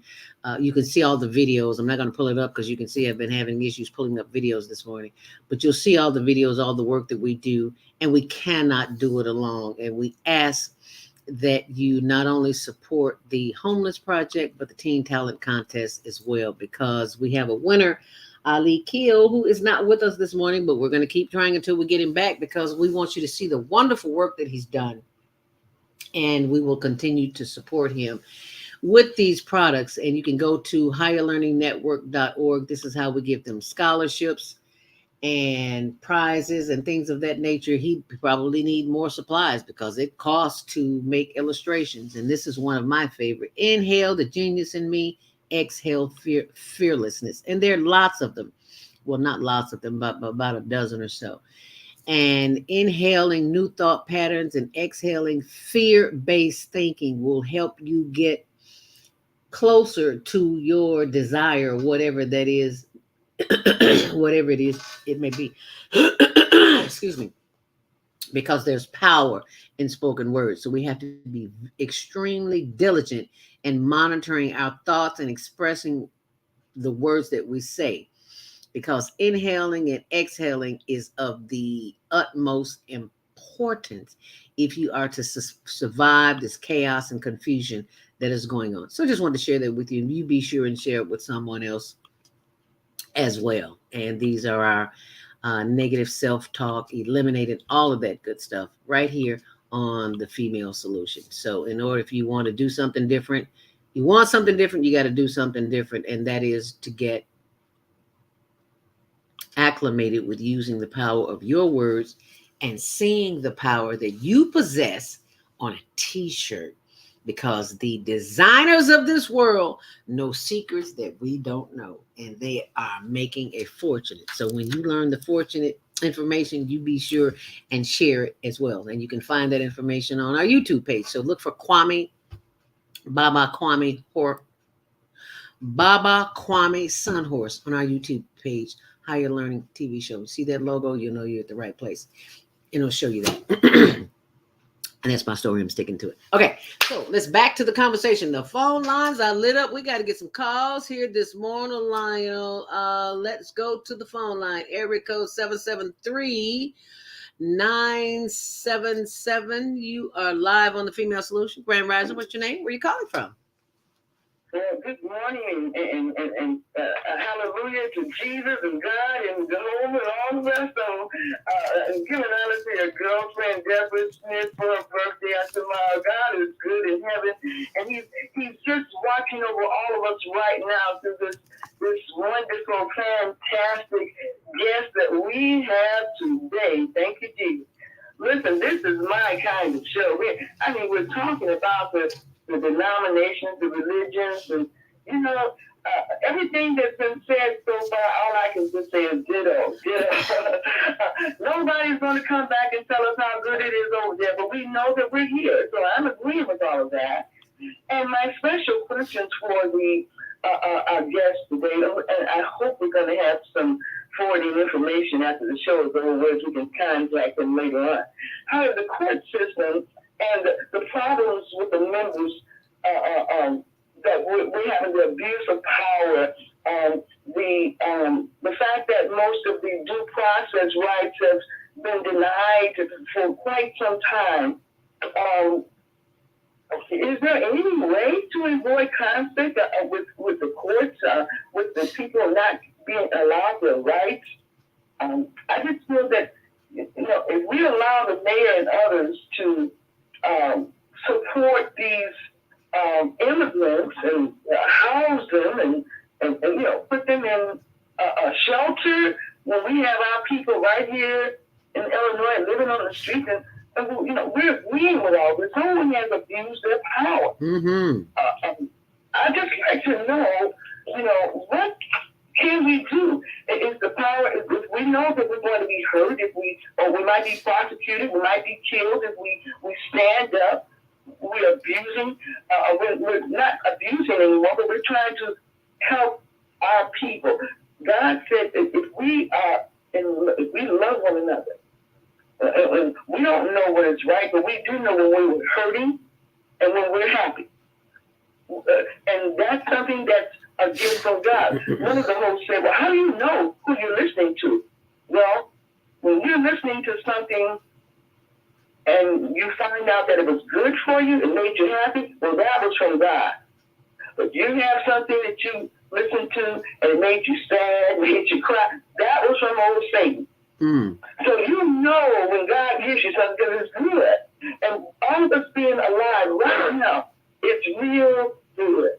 So thank you, Jesus. And so I would like whatever rules we can establish where we can get the freedom and the justice for all. I don't feel that it even exists today. Mm. Okay, people to agree to a conflict, to solve a problem, a conflict. Okay, I'm sorry. Go. You were about to say something. So thank you so much for this time, and thank you for bringing this up, and everybody for bringing him on the show. I love him. I love him. I love him. All right. Thank you, Lois from Chicago. Thank you so very much. We greatly appreciate that. Tracy, one of our callers, viewers, says Grand. Hi, Grand Rising. She also says Shalom. Thank you so much for joining us this morning, Tracy. Naima Latif, executive producer of the show, who will be coming on at 9 o'clock for the after show, may or may not, says Grand Rising, beautiful queen teacher and brother wisdom teacher. I agree with Maika. You first have to have two people who agree to resolve conflict. I agree with Lionel Abdul Haqq. Both parties have to have in their hearts a desire for a peaceful resolution where all are treated fairly, not just both wanting to win or get their way. You are absolutely right on that, Naima. Move around with Deborah, our third Saturday host, says, if you hear or see something that moves your spirit for the good, is it your good? Good question, Deborah. Thank you so much for sharing that. Wow, 515-605-9325. Thank you for all the calls coming in this morning. Are you abusing your power? Is that possible? Who do you know like that? Let's go to the phone lines. 515-605-9325. Press 1 to speak. 312-909. You're live on the Female Solution. What's your name? Where are you calling from? Unmute yourself before we go to the next call. 312-909. Going once, going twice. Are you there? Okay, so let's go to the next caller. Okay, and who is that? Hi, who's this? Hello? Hi, who's this? Okay, well, when you unmute yourself, we'll come back to you. How about that? 312-671. You're live on the Female Solution, Grand Rising. What's your name? Where you calling from? And what's your comment as it relates to the abuse of power? Who do you know like that? Unmute yourself. 312. We are on your shalom. Assalamu alaikum. Assalamu alaikum, my brother. Alaikum salam. This is Minister Plump, Robert Floyd Plump from Chicago. Yes, sir. I wanted to inject the fact that abusive power is wrong power. It's wrong every day, 24/7, 7 days a week and 52 hours. 52 weeks in the year. Have no fear because Trump is here. We are promoting Trump Black Code as a part of the solution and supporting the female solution, which is the People's Trump campaign. And that is the theme for peace, love, unity, marketing people, which is everybody can help stop abusive power. And in the way we can do it is everybody can help stop the violence, shooting, robbing, stealing, and killing, and looting, and hijacking, and help save our children. See, every day when people are doing that, that's abusive power. It is a disgrace to humanity services. And we have incorporated Team 23. And my question is, on October the 23rd, I'd like to invite the Female Solution, especially you, Brother Abdul, and also Sister Zelda Robinson and the Female Solution, to what we call our People's March.com campaign, which is at 3515 South Cottage Grove, first floor, Chicago, Illinois, 60653. And we're going to be featuring Happy Million Man March. You know, there is a solution in that. And for more information on Sunday, October the 23rd from 2:30 to 4:30, it takes a village to raise one child. And no one can raise a kid. And a kid that's a baby goat. You are absolutely right. Thank you so much for sharing that information, Minister Robert Floyd Flump of Chicago. It is 8:48. We've only got a few more minutes here. Let's take another call. Area code 111-1111. What's your name? Where you calling from? And what's your comment as it relates to the abuse of power? What do you think about that? Who do you notice like that? Are they abusing that power? We've got some comments here too.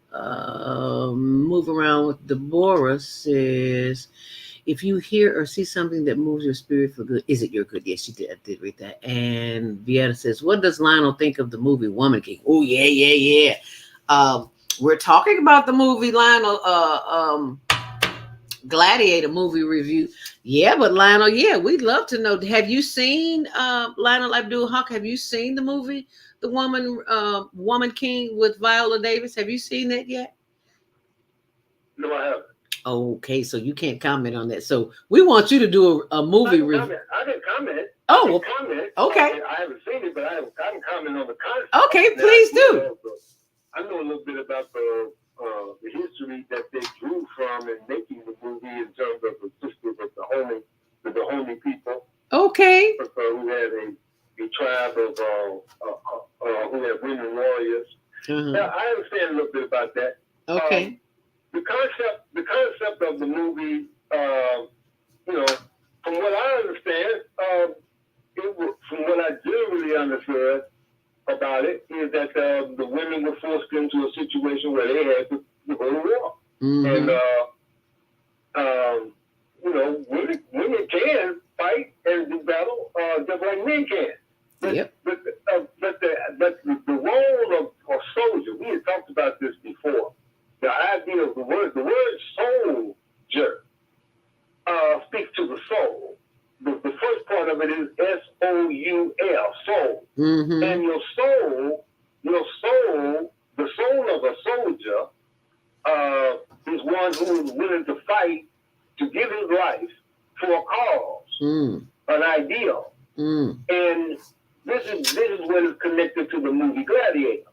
That the character in Gladiator, the main character Russell Crowe portrayed, was a soldier who had worked his way up from the ground level to be a general.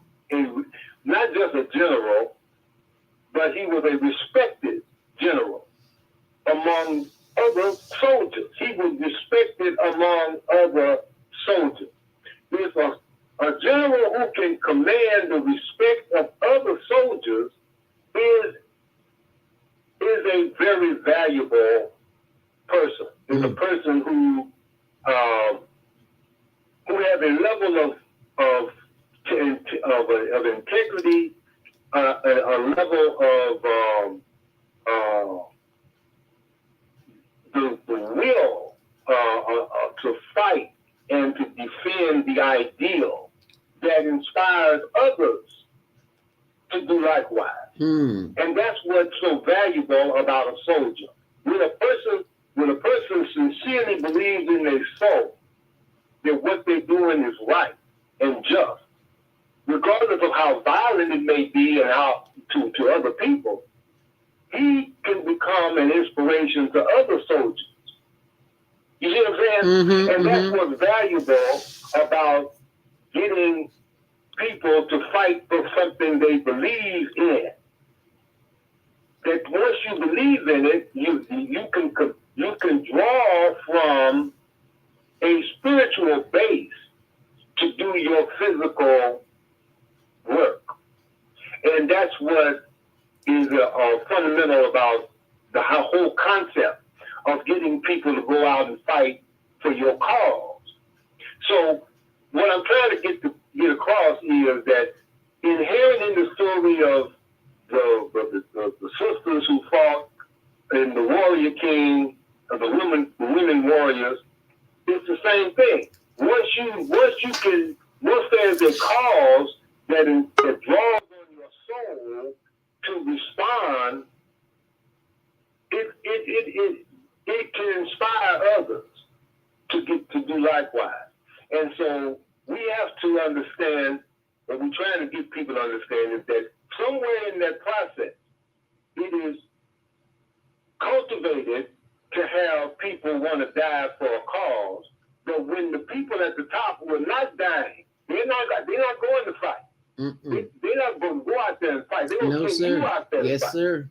But they want to inspire you with an idea that will get your soul involved and committed to that.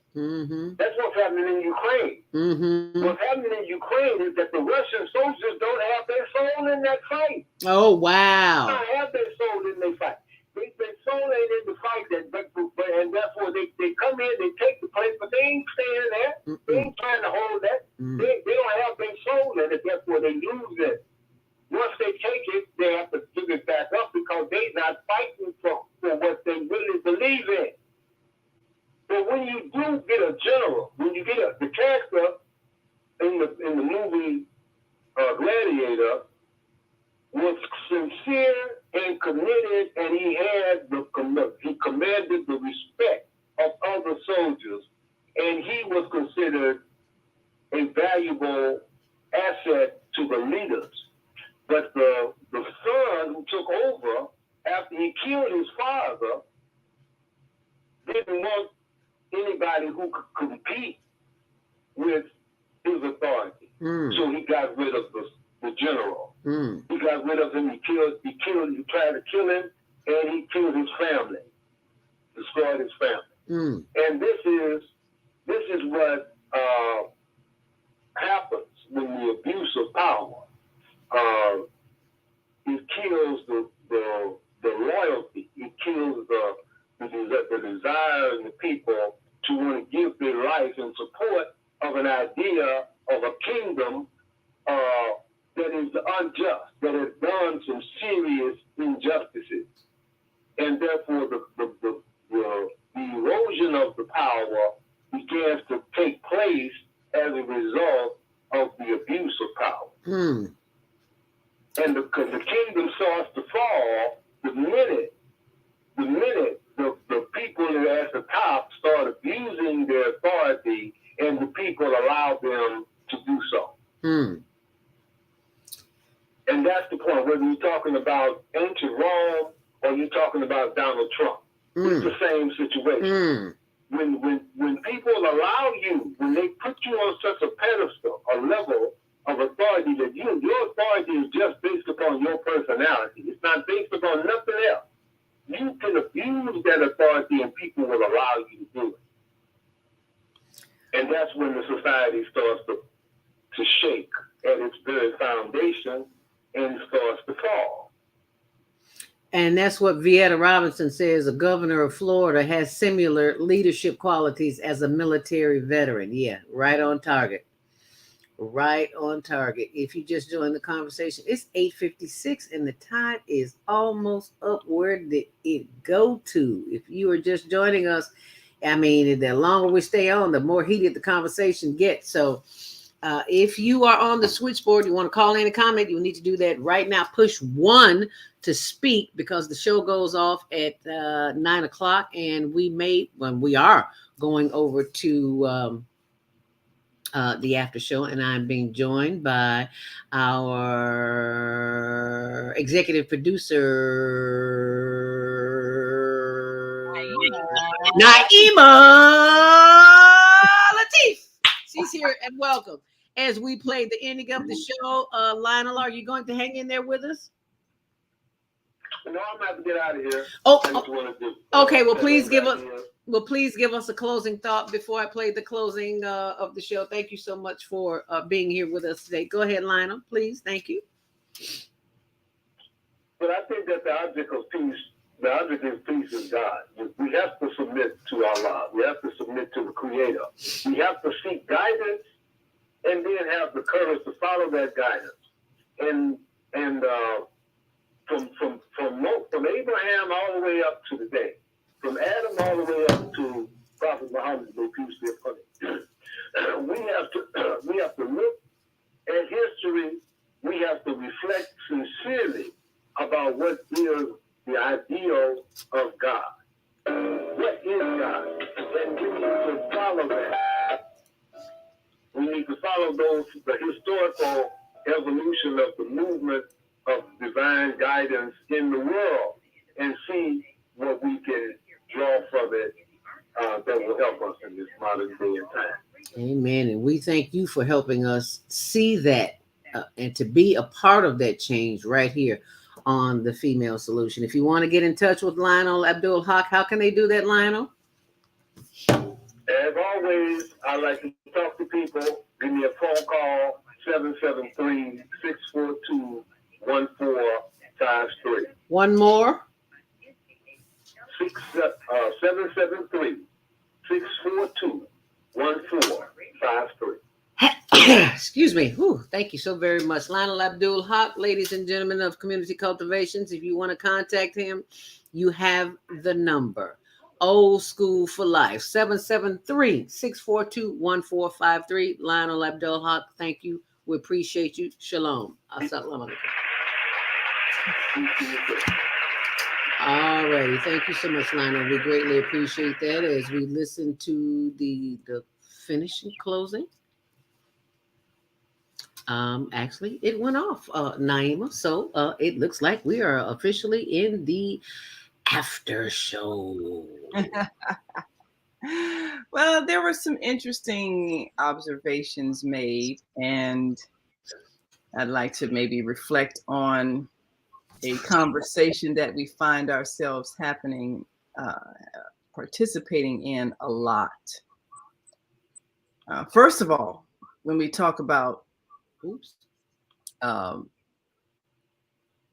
abuse of power and the history of that, every nation has had its time where it rose to power and wealth, and the people in power got greedy and power hungry and did unethical things in order to stay in power and increase their power. And as a result, the nation fell. That is the pattern that humanity has created everywhere. We're just aware of the more recent history because we study it. But there are civilizations beyond even the last 10,000 years that we may talk about that had that same pattern of rise and fall because of the greed inside the human being, the lust for power inside the human being, the desire to control someone inside the human being. So in order for us to live in peace, you have to decide to no longer need to control someone else or to feel greater than someone else or to exert power over someone else. And when you find the spirit of the Creator, that need is removed from you. And what you desire is for the well-being of others. That's the spiritual transformation that every soul is here to ultimately go through. That transformation in thought and heart, where you no longer need to feel superior to someone or be in control over someone or subjugate someone, because you realize we're all one. We're all one entity, one expression of God in many forms. And you realize what you do to harm another, you're ultimately harming yourself. That's the spiritual awareness that you reach once you have attained that connection to the divine. And it goes beyond a religion, because most religions are divisive in maintaining the idea that one group is better than another. And so they fight, and one group wants to be supreme over another, and one group wants to subjugate another, and they all are doing it in the name of God. But however, if you were operating in the spirit of God, neither would be arguing or fighting or seeking to subjugate the other. So when a person has a desire to actually reach God in their heart, they have a desire for a transformation, a spiritual transformation, they're going to reach that, because that is what every soul ultimately is returning to, even if it takes different life experiences to get there. It's just like from where I'm at, if I decide I want to get to City Hall, downtown Chicago, which is, where is that, on LaSalle and Randolph Streets. Okay, if I want to go to City Hall, I can take the highway to I-57. I can take that downtown. I can take Halsted Street and get downtown. Or I could start from way over on Stony Island, the east side, and I can get downtown. Or I could start from Pulaski and Madison on the west side. Or I can start from Howard Street on the north side. But if my goal is to get to City Hall, it doesn't matter what road I start at. It doesn't matter what road I take. It doesn't matter how many winding turns I have to take to get there. If my goal is to get to City Hall, no matter where I'm at, I'm going to get to City Hall because that's my goal. So a person's goal is to get to God. Doesn't matter. It doesn't matter what religion through which they come through, which spiritual path, what spiritual leader they follow, what they call themselves. None of that matters. What matters is that their heart has a desire for that ultimate transformation that comes when you meet God in your heart. So we spend a lot of times arguing over whose religion is right. And it's not the religion. It's not the leader. It's not the rituals. It's not what you call it. It's none of those things. It's the desire in your heart to meet God. And you will get to God, no matter whether you're following a priest, a rabbi, an imam, a reverend, a guru, whether you're following Islam, Christianity, Hinduism, Buddhism, Sikhism, New Ageism. It doesn't matter what it is. It's your heart desiring to reach the divine. And you will find what you're seeking, because every road will take you there if that is your intended destination. So if we are focusing on what someone is calling themselves, or who they're following, or what rituals they're practicing or not practicing, we miss the point. And we'll always be in conflict about it because we're conflicting over the road we're on and not the destination they're striving for. The road doesn't matter, it's the destination. So regarding the issue of Islam, Islam means peace. It means peace. So are you reflecting peace in your treatment of others and in the deportment of yourself? Are you generating peace in your interactions with others, in your thoughts and words and behavior, in your service to others? Are you expressing peace? That is what Islam means, peace. So those who are reflecting peace have a right to say that they represent peace. But there are many who may say that they are following a way of peace, and they're in fact engaging in war, trying to make someone else follow their way of life. So you are what you are based on what you do, not what you say. And people can see your light regardless of how you're dressed, where you live,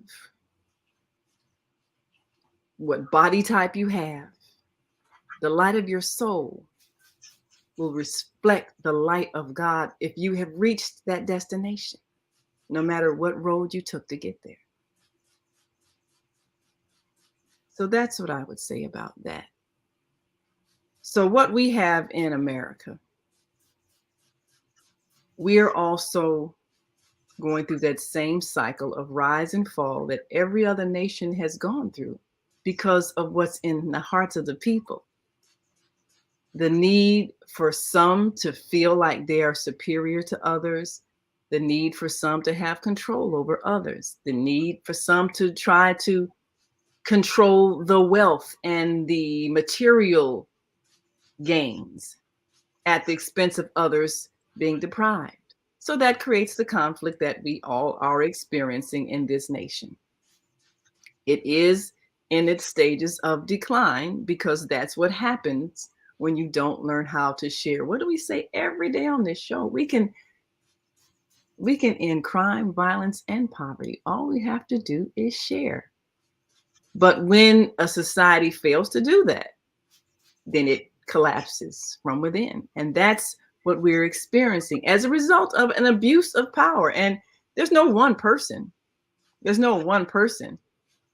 When you have an economic system, first of all, that was built on slave labor, and how many years did the nation try to justify that by lying about the people who they brought to serve in that capacity?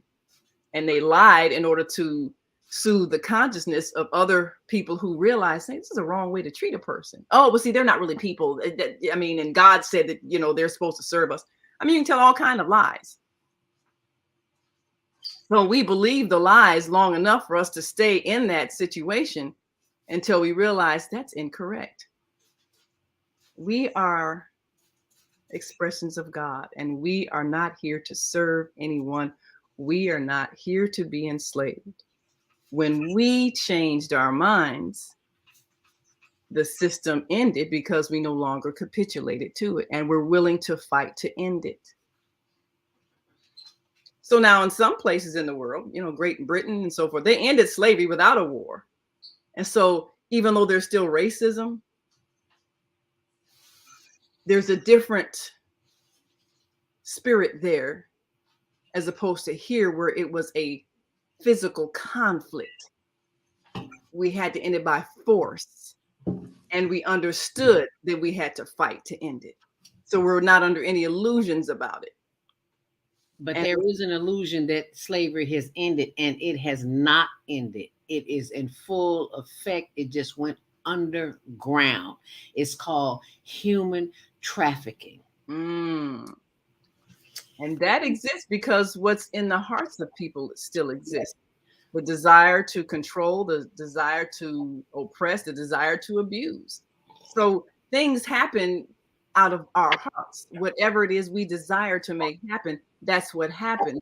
And when we don't change that, then it just continues, maybe in another form, maybe called something else. Yep. The same thing. Mm-hmm. So if we want it to change, we have to change what's inside of us. You have human trafficking because you have people purchasing people. Mm-hmm. So what's in the hearts of people who purchase people? We see it all the time. The problem is. And I see it a lot in social circles. And you may not be aware of it, but pay attention to this, especially if you're walking in urban or suburban area. You will see an older gentleman with a younger Oriental girl or Russian, Ukrainian, Lithuanian, Greek, Polish, whatever. You'll see all these older guys walking around with these younger girls. They're not their daddies.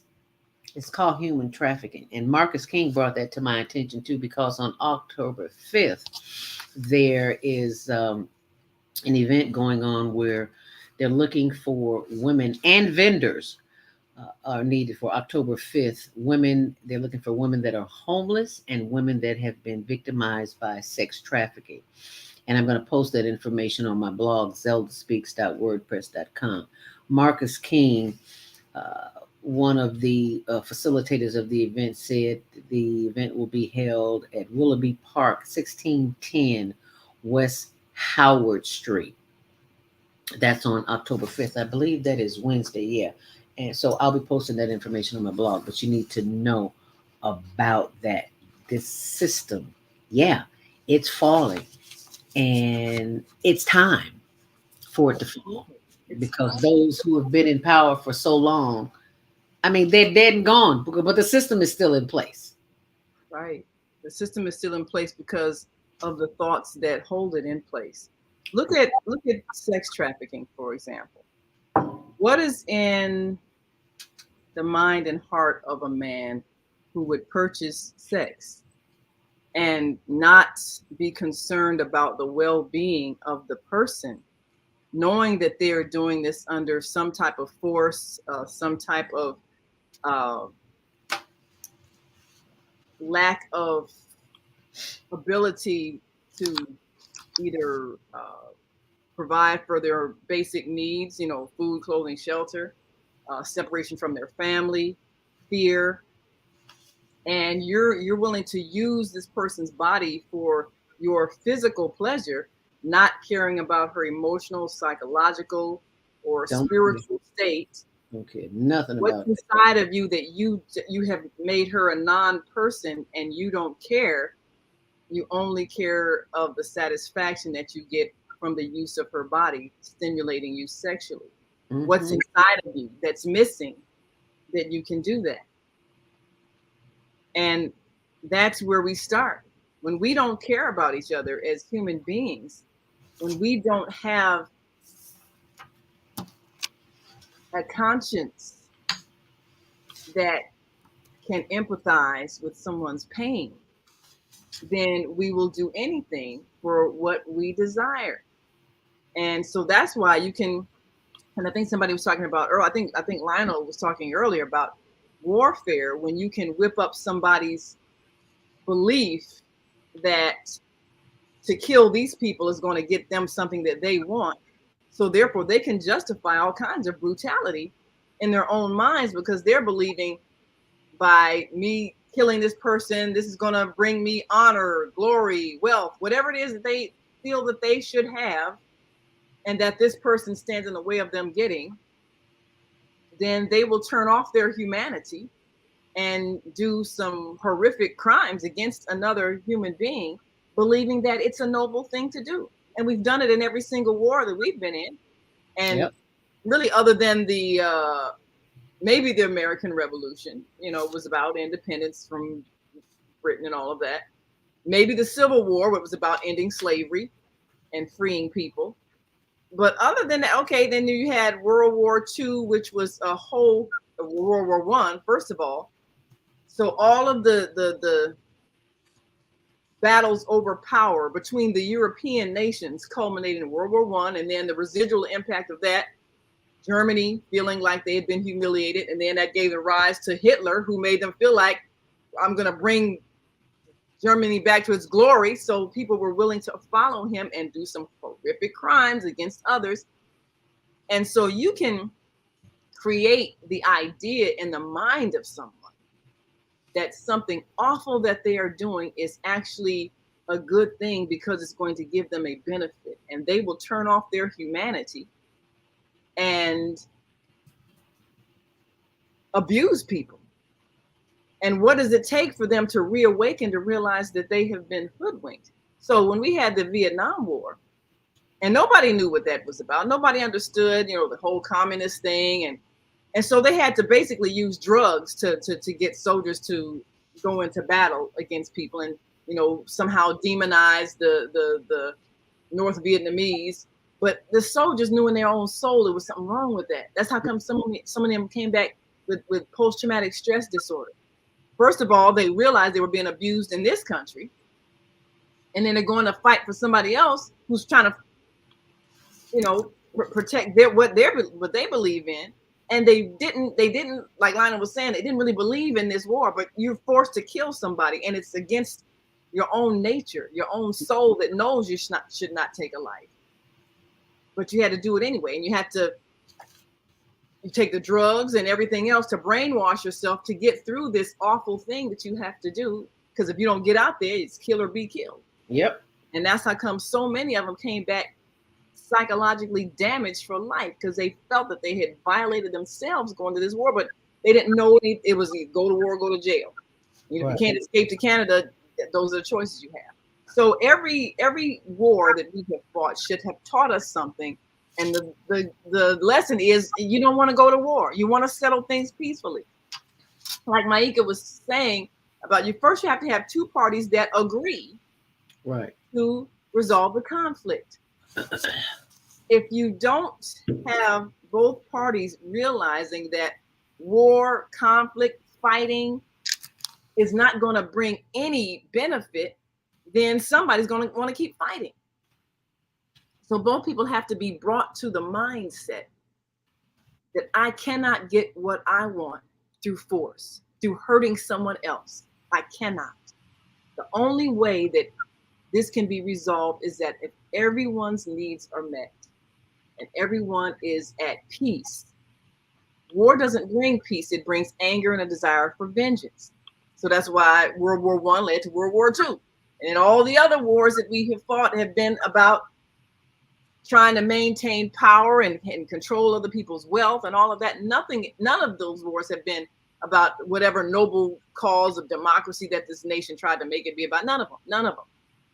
So what we should know as a human family at this point in our evolution, with this World Wide Web, where we can talk to each other every day and we can hear each other and we can understand each other's belief systems and history, at this point in our evolution as a human family, we should come to the conclusion that we cannot solve anything through war. And everybody should have the desire to resolve any conflict peacefully. What's happening in the Ukraine, like Lionel was saying, the Russians, they don't want to do that. But again, when you are under a government that says you either go to battle or go to jail, then you're stuck. So in order for there to be peace, the soldiers have to collectively, as one mind, say no. And we've had insurrections where people have refused and turned on the leaders and say, no, you're not gonna make us do this. And now that is possible. And if people were to reach that point where they are connected to the mind of the divine, the universe, the creative force that we call God, they will have the strength, they will have the courage to decide to refuse to fight. And if it happens on both sides, that war ends. And it can happen at any point. It can happen. So if we put that thought out there, we can help make it happen. Because thought is energy. And we have the power to stop violence with the power of our thoughts. Prayer is simply a connection, a conversation with the divine. But as we know, when we meditate, that's our listening to the answer coming from the divine. So we can choose to end every single conflict all over the world if we help people in their own heart, mind, and soul reach God. And it doesn't matter what path they follow. It doesn't matter what road they start at. It doesn't matter where they are. If their goal, if their destination is to reach God, they will reach. It doesn't matter who their leader is. What guru, what priest, what rabbi, what pastor, if in their hearts they want to reach God where there is peace, they can reach it. And once they reach that destination, they will have the courage to choose to stop fighting and choose to collectively say, no, we won't go. And there will be no war because the soldiers have decided it ends now. This war stops now. Because those who have decided that there is going to be war, trust and believe they are not going out there to do the war. Right. Now, they ain't going out there fighting. That's why they whip up your sentiments. Oh, no, y'all killed on it. Yeah, right. They ain't going. Yep. Not going at all. And I see the switchboard is lit up. We need to take some calls. Baba Kwame Sunhorse is on the line. 706-202 Grand Rising. Baba Kwame Sunhorse, thank you so much for joining us this morning. Go right ahead. Grand Rising and Assalamu alaikum to Sister Naima. Wa alaikum salam. Topic, I came in at the tail end of it, but allowing you to share what's in your heart has made it very viewable of what the topic was covered of, and slavery and war. And the thing that I look at is, have you ever seen an animal war? in nature. Have you ever seen animals go against each other to take over territory? Well, I have seen lions and hyenas do battle. Yeah, they had some wars. Yeah, they battle, but they battle not for territory. They don't fight. They're fighting to the hyenas are trying to take something that doesn't belong to them. That part, but what we're looking at in the nature's world, you don't see the battle that humans, and we're supposed to be the stewards of nature. Right. And what we are looking at, we've come away from it. That's because we're out of order. And in man, looking at what slavery has ended, it's one part of it. When we use that word constantly, as slavery, when you have wars, you have captives. And those captives have the choice to either be submissive and be servant to the people that conquered them, or join that nation and become a part of it and look at how we can work this out together. We're seeing what we call chattel slavery, the essence of what happened here in this country, the worst of it, because there were 5 other or 6 other slave captive trades, and the Arabs were the ones that began across Africa. You had the Sahara, Trans-Sahara, the Ottoman, you had the East African, until we got to the part of the Atlantic slave trade, which was the most horrendous of what was done here on this continent and in the Western Hemisphere. So the thing that we're defining is that who were the perpetrators and the enforcers of these captivities, and what are their mindset? And I think this program started with going back to Rome. You have to look at the viciousness of Rome, and that the word boy comes from that was the name for a slave. You were boy or girl, that was your name. You were a slave, that's how you were titled. So in looking at this whole thing about captivity, free your mind. This is where the captivity is, because if there's no enemy within you, your enemy outside of you can't harm you. We're being genetically enslaved now. Genetically, in the genes. This is how deep that they're going into the human being to keep them captive. We as a people must understand that we have a divine intelligence and we have artificial intelligence. And that divine intelligence has been running the planet since the planet has been in its existence. So how do we choose to do something artificial when we were doing better when it was in divine order? These are the choices that we discuss, but what do we do? How do we do what we need to do? You know, I'm going to Tuskegee, and it says to build nature's garden, and how do we build a community? We got to begin looking at, they're not going to free you. You have to free yourself. And we have to each individually look at this one question that we ask ourselves. When we get ready to do something, how will this free me? Because if you're not free, you can't help someone else to be free, because you're still captive within your own body and mind. That's true. Absolutely. You know, you look at the different ways that the transatlantic slave trade was perhaps exponentially worse than some of the forms of slavery in history. It's because means of travel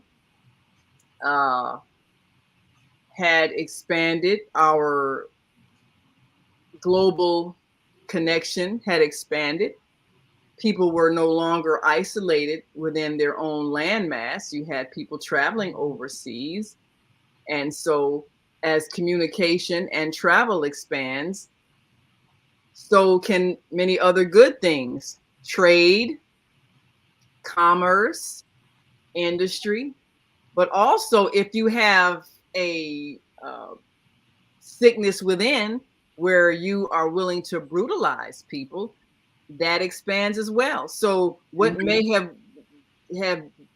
evolved from local trading of people and prisoners of war now became part of the international business. Mm-hmm. That's what the transatlantic slavery was about. So now you look at today, we have even greater expansion of travel and communication. We have the World Wide Web. We have airplane flights. You can go anywhere in the world.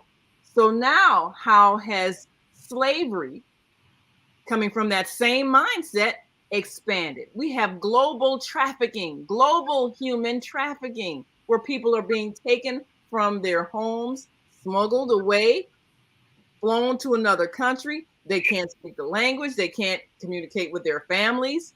They're forced to be sex slaves. And it's the same mindset of someone not seeing this person as a human being, but willing to sell them for profit, and a person willing to buy them to use them. So when we don't evolve spiritually as a human family, we keep doing the same things, just in a more sophisticated way based on our growth and evolution in our technology. So if we want this to end, we have to change what's within. We have to change the heart that does not see another human being as a human being like ourselves. Being a perpetrator. That's why you've got to keep up with the updates on my blog, zeldaspeaks.wordpress.com, and also on higherlearningnetwork.org. Go ahead, Baba Kwame Sunhorse.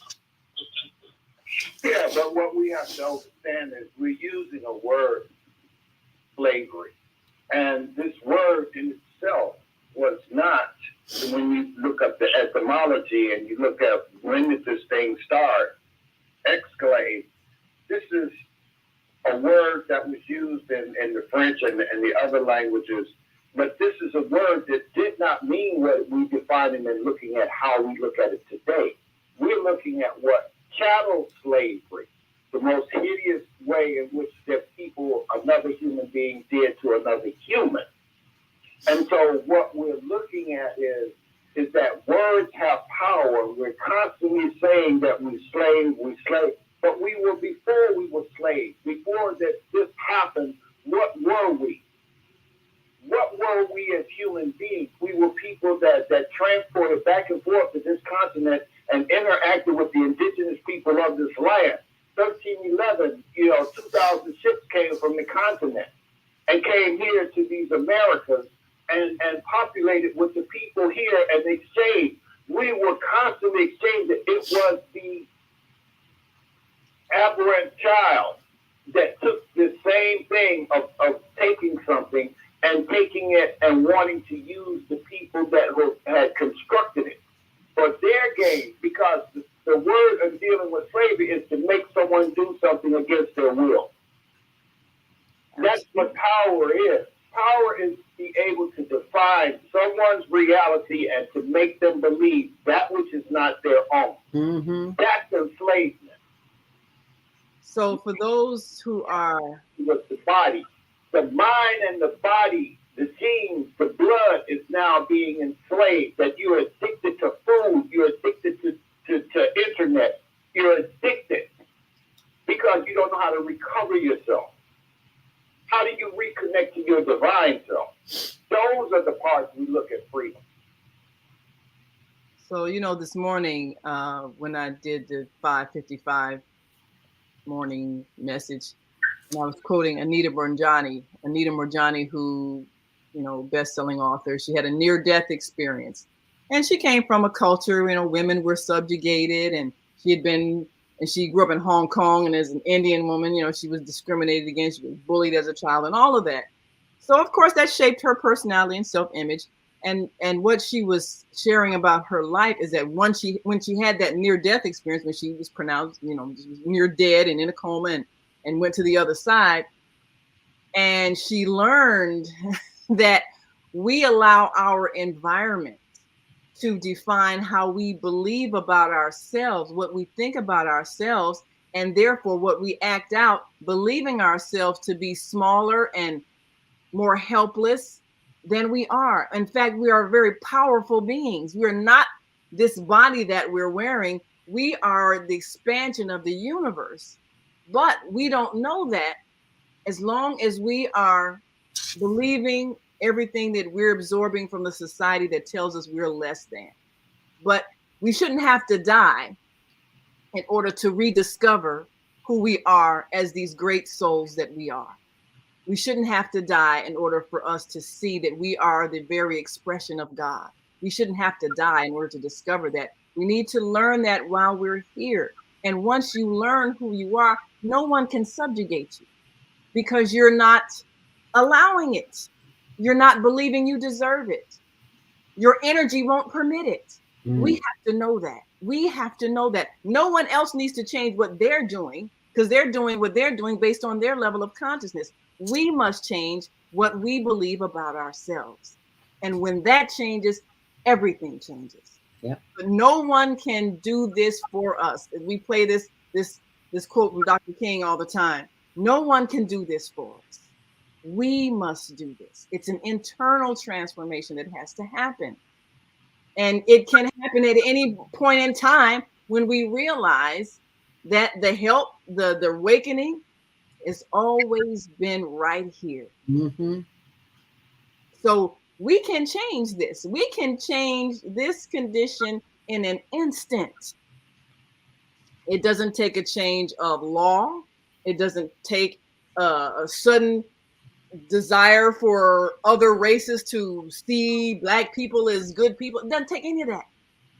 You define who you are, and your life changes instantly because you have changed how you see the world, and you've changed how you see yourself, and you change what you do in the world because you realize you are powerful beyond measure, and no one can make you be any less than who you are. You are an expression of God. No one can stop God.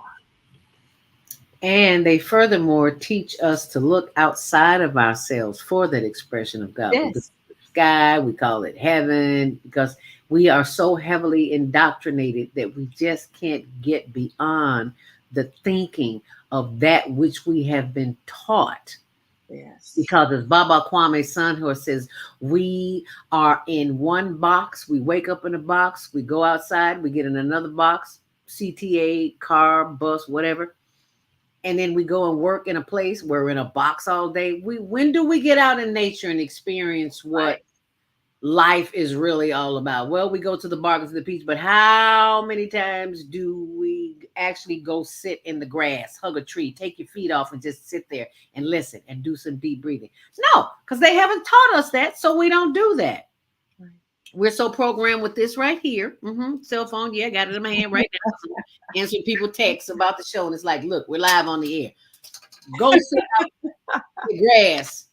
Put your phone down. Don't take nothing else. Just go sit in the grass. Absolutely. And when you look at the expansion of the universe, then you realize, how was I seeing myself as a small, insignificant being? I am a part of all of this. I am a part of all of this. Man.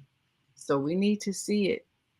And when we look at those who have been enslaved, what happens is when someone can control how you think because they control what you experience, whether it be our ancestors being taken away from their families and shipped overseas, or some young 13-year-old being smuggled away from an Asian country and brought here to America, and she can't call or speak to anybody, and she's been trafficked, and she doesn't have the belief that she can escape, and if she escapes, she wouldn't even know where to go or who to call or who to talk to, and nobody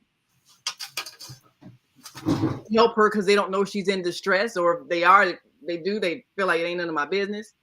So either way, when you're in a condition where you don't feel that you can change your condition, and you do what you're told out of fear of death, you gotta connect to the divine, get that Harriet Tubman spirit, because God told her you can free your people, and she did. And she believed it. She believed You it. had to believe it first. Yes, first you got to believe it. You got to believe that the power of God is greater than anything else. And the power of God in you is greater than anything else. Nobody can defeat God. And when God is in you, you can do whatever you choose because you have the power of the universe inside of you. But we have to know that. We have to know that without a doubt. Because when you know it without a doubt, what did Harris say? I got a right to be free or right to die. And if I decide I'm going to be free or die, then nobody can kill me because I'm not capitulating out of fear of death. And we have to get to that point where we have no fear, and definitely no fear of social disapproval. We'll do dumb things because we're afraid people are going to be mad at us. Mm-hmm. Oh, I gotta wear these kind of clothes, or people are gonna not like me. Really? And that's gonna affect your life. How? You know, we do things that are inappropriate, just like, you know, back in the day when, you know, somebody decided smoking was cool. So everybody, well, let me sit here and puff on this cigarette so I can look cool. Really? So that you can win the admiration of people who watch you poison yourself and later die because you need to look cool. So we have all of these things that we are still doing out of fear of disapproval, instead of doing what is for our best interest and not worrying about what other people think. That's a conditioning that we've gone through. And it ain't even about life or death. Now it's just about acceptance and popularity. So you can imagine when people do things when they fear they're going to die. Ooh. That's what I love being about a senior citizen. I've gotten to the point where I really, what other people say about me, this is not my business. You're going through your own thing. So why should I take into consideration what you have to say about me? Because 9 times out of 10, what you say about me is a reflection of what you're thinking about yourself. That's exactly what it is. And you know, my husband used to say this all the time, that when you turn 60, something inside your mind changes. It clicks, yeah, something. Like, I don't care what you think about me. Who are you? You know, you can't change who I am. You can't undo anything I've done to this point. And you can't change who I am right now. Your opinion doesn't matter. You finally get it. Now, you know, when you're 15 and 16 and, you know, scared you're not going to be popular, you do dumb things because you really do believe these people's opinions matter. You get to a certain point in wisdom, you understand no one can make you be anything. Nothing anyone says or does can change the reality of who you are. Nothing. So if we can impart this wisdom to young people who are under the influence of negative directions they're being steered, whether it's because they're watching stupid things on the cell phone or on the computer or on the TV, if we can impart that wisdom to them so that they can make better choices, then they will have so much better lives. That's the benefit of living long enough to see this point in wisdom, where you can share that with people who don't know, young people who commit suicide because somebody put something about them on the internet and they felt humiliated and they thought, I can't live like this. I can't have people laughing at me. It's going to destroy me. And so they kill themselves. And we need to be able to show them, look, this moment in time will not even be a memory when you think of the great scheme of things of what you're going to do in your life.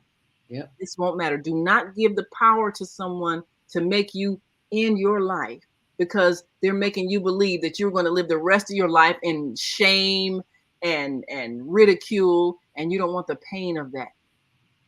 You can move away from these people or learn to ignore them. Do not give power to people to destroy you, because the power to destroy you is coming from you. They don't have any power unless you give it to them. No, so that's the wisdom we got to be able to teach the young people who are having a difficult time right now, because we were growing up, we didn't have the internet. We had bullying, but we didn't have where people could put things on a global network and shame you and make you feel like you were going to be ridiculed for the rest of your life and laughed at and beat up and all of those things. They had to deal with it. We didn't have to deal with. So you talk about an abuse of power.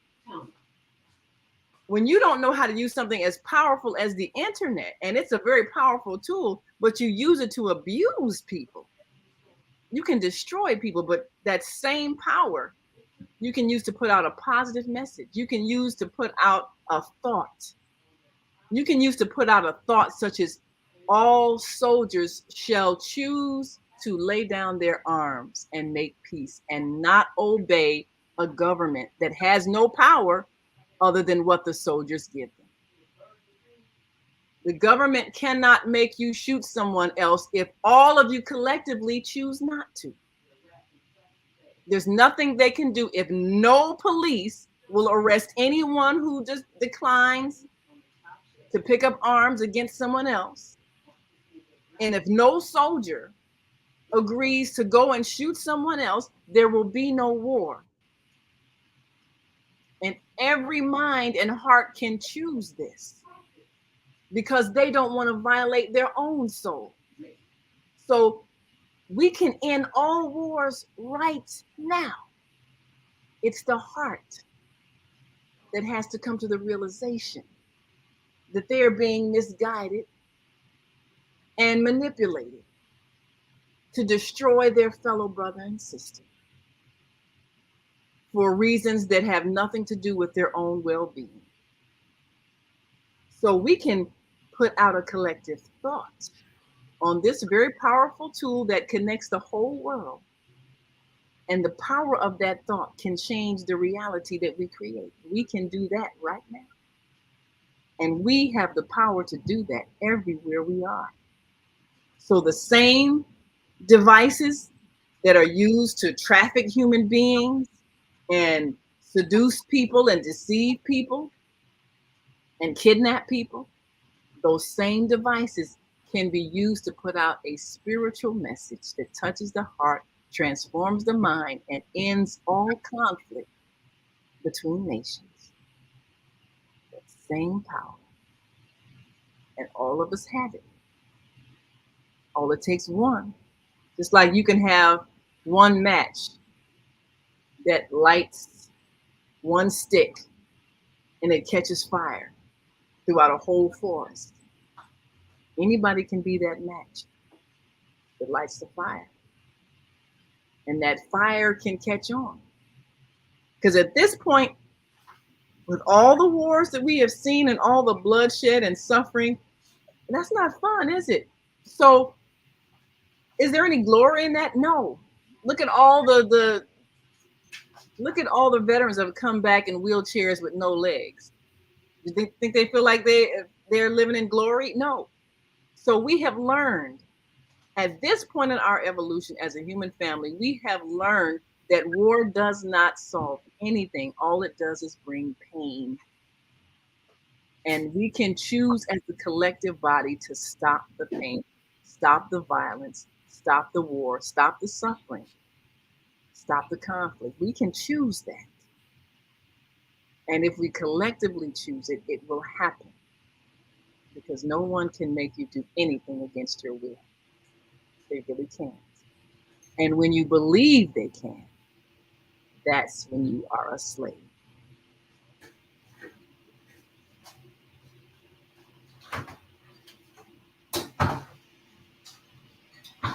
So we are rounding up. We have went way over time. But so we have most definitely had an opportunity to explore some thoughts and plant a seed, because we can choose how we want this future to go on this planet. We can choose. Well, we can choose to make it be the way we want it to be. We have to know that we have the power to do it and act as if it already is so. And grand rising to Tracy Cobb, who says grand rising to all. My sister from another mister. We let's take a couple of phone calls before we get out of here. 779-801. You're live on the Female Solution. Grand rising. What's your name? Where are you calling from? Yes. Maika. Oh, hey, Maika. Yes. You know, this thing about power is really, it can be seen at the lowest and the highest level, how people use and utilize power. Yes. This morning, my comment was about the need for court systems, judicial systems, by which people can resolve their differences. And that's so important that we learn to initiate them, even in the home. Children need to learn that. And, children need to learn how to vote. to have court systems within the home, so that when a problem comes up, they can learn what jurisprudence is. If these things aren't taught early in life, then people tend not to think about them later on.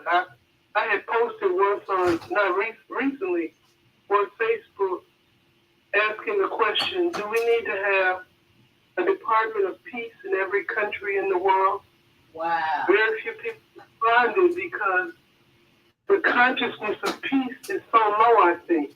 People don't even think in terms of how do we establish peaceful relations among nations. But here in the United States, Indiana doesn't go to war with Illinois. Right. If there's a problem, we go to court. And that's what we need in the world, at the world level. We need a world court system. Wow. And we have to develop consciousness to bring something like that into being. I love that. War is about becoming conscious of peace. And that peace begins within. Oh, you know what I just thought about, Maika? Go ahead, dear. I just thought about what one of our callers, listeners, viewers said. Tracy, she said, war is big business. There's no business in peace. So there's a thought for you. Well, there's a belief that there's no. Because he was advocating peace in the world, Mm-hmm. and the people who sell guns and weapons and oil and whatever else they sell to foster the war, that was an insult to them. You know, it's like you can really take away our money, our billions. Yeah. But yeah, we have to find ways to make peace sustainable. Yeah. Or profitable. Yeah. So we do have to do that. That's true. Thank y'all. Y'all have a great day. Thank you, Maika. Greatly appreciate Department of Peace. Well, now, what is that biblical verse about? Beat your swords into plowshares and your well, basically, it's use the same metals that you're using to kill, use it to produce food. Build farm equipment. I mean, we all got to eat. There really is benefit in peace. There really is profit in peace. We just have to see it, and we have to know that we can create it. And we've been given for those who've been looking at the biblical scriptures as a guideline, we've been given the formula. You can convert a war economy to a peace economy. Focus on what everyone needs. Food. You need to build housing. You need to grow crops. You need to do all these things for life to flourish. When life flourishes, there's no need for war. And everybody's flourishing. So you really don't need to benefit financially from weapons of war. If we understood that, then we would create that. And as soon as we understand it, we will create that. So the departments of justice all over the world, every state has a Department of Justice in every country, that could become the Department of Peace. Because the purpose of it would be, how do we restore peace? How do we resolve conflicts in a way that is peaceful and everyone gets what they need? That would be the intention, as opposed to how can we throw somebody in jail so we can make some more money? Because that's what it is right now. That's why the Department of Justice is so unjust. Mm-hmm. But if our intention became peace, then all of our actions would be toward restoring or creating peace, as opposed to profiting off of conflict. And we can do that. Everything starts with changing what's in the heart. If you change your intention, then everything you do will change. So all we got to do, and it's simple, but we think it's more complicated than it is. At the core of who we are is the force of God, the power of God, the consciousness of God, at the core of who everyone is. If you can help them find it, then they will be transformed. What we end up doing, everybody who's had some type of a spiritual awakening, they think, well, if I can just make this person follow my religion, then they'll be a better person. You don't have to try to force anybody to follow your religion. just help them reconnect to God. And it doesn't matter which religion they choose to do it through. If you can just help them do that by your own inspiration, by your own character, by your light that you shine, they can find the way. They can find the road. Doesn't matter where they started out from. They can reach the destination if you just shine the light. And when we can do that, we truly can change this world. We don't have to try to make anybody believe the doctrine that we believe, or believe the theology, or read the book that we read. Just reflect the light of God in you and inspire them to find it in themselves. That will transform their heart. That will create the renewing of their mind.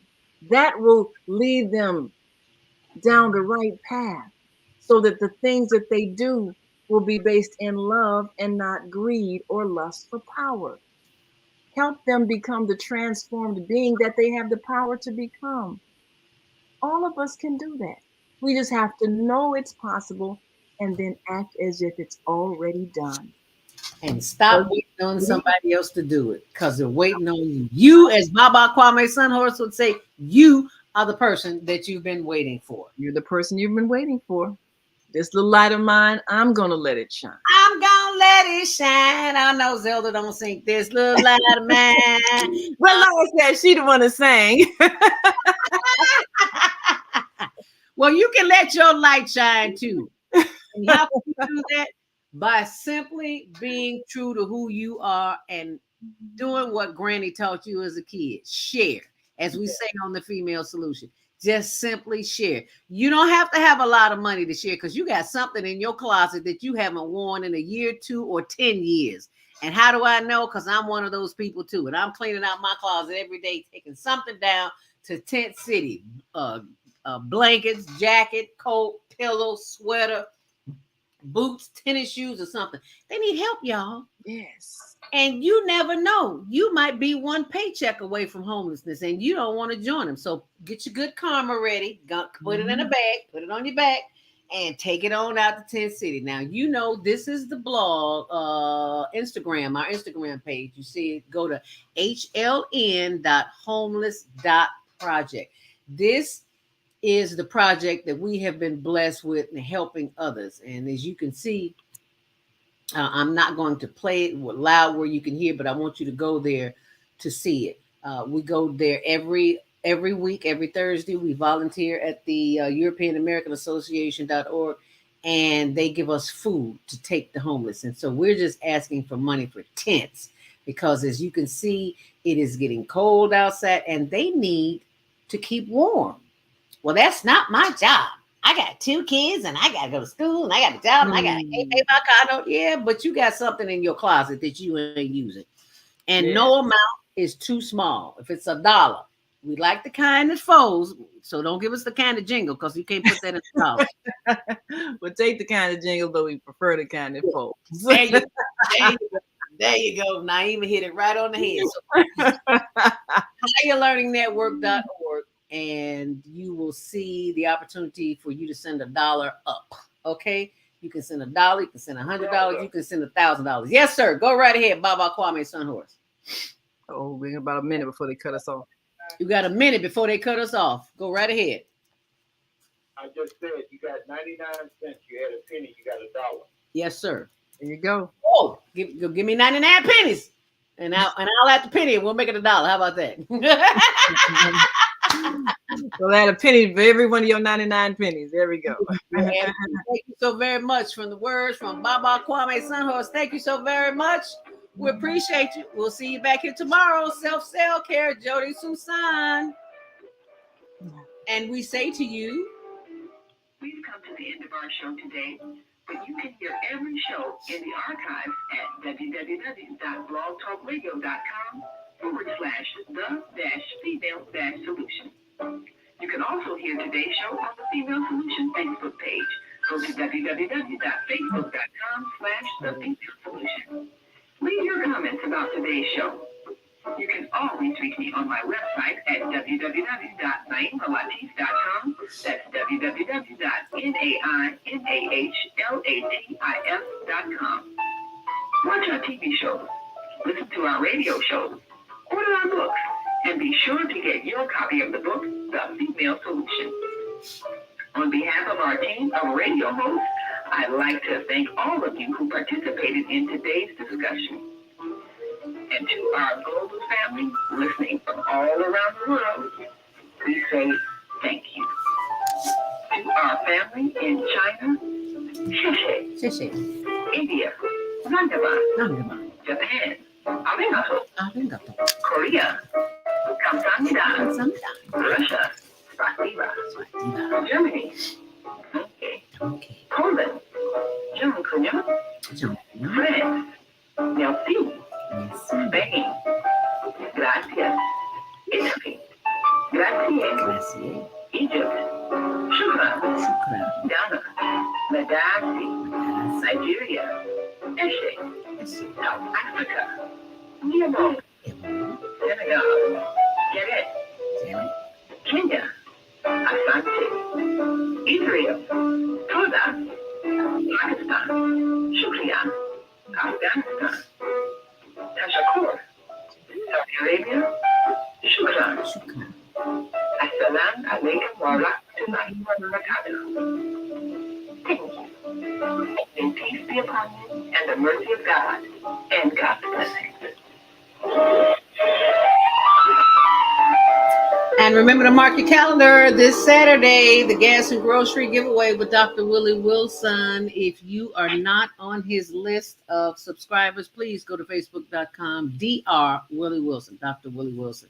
And I just had to share that information for you. The HLN TV show crew will be there. We ask that you share this video as well, because you may not need it, but somebody somewhere needs it. And we always want to have good karma. So keep the karma flowing. And last but not, this is next to the last. It is not the last, but it will be in a second. I'm trying to our female solution. There you go. Wow. It did it on its own. Yeah. It did it on its own. But now if we can just get it to stay where it is. I have been having internet issues all day. I mean, I think the storm might be affecting a lot of people's connections. A lot of people have been having phone problems, internet connection problems. So, I mean, just because the storm is a couple of states away, it's still affecting the atmosphere. Yes, it is. Because ain't nothing want to act right this morning. Hurricane Ian and Hurricane, what was the one in Puerto Rico? Fiona is her name? Gil, Hurricane Female Solution Global Radio TV show invites you to an invigorating conversation with our team of hosts Monday through Friday, 7 a.m. to 9 a.m. Central Time. Start your week with Monday Morning Mindfulness with Zelda Speaks. Yeah, it won't show. It comes and goes. Yeah. So what can I say? I've done all I can do. Just remember, whatever you do today, be sure and get out in nature.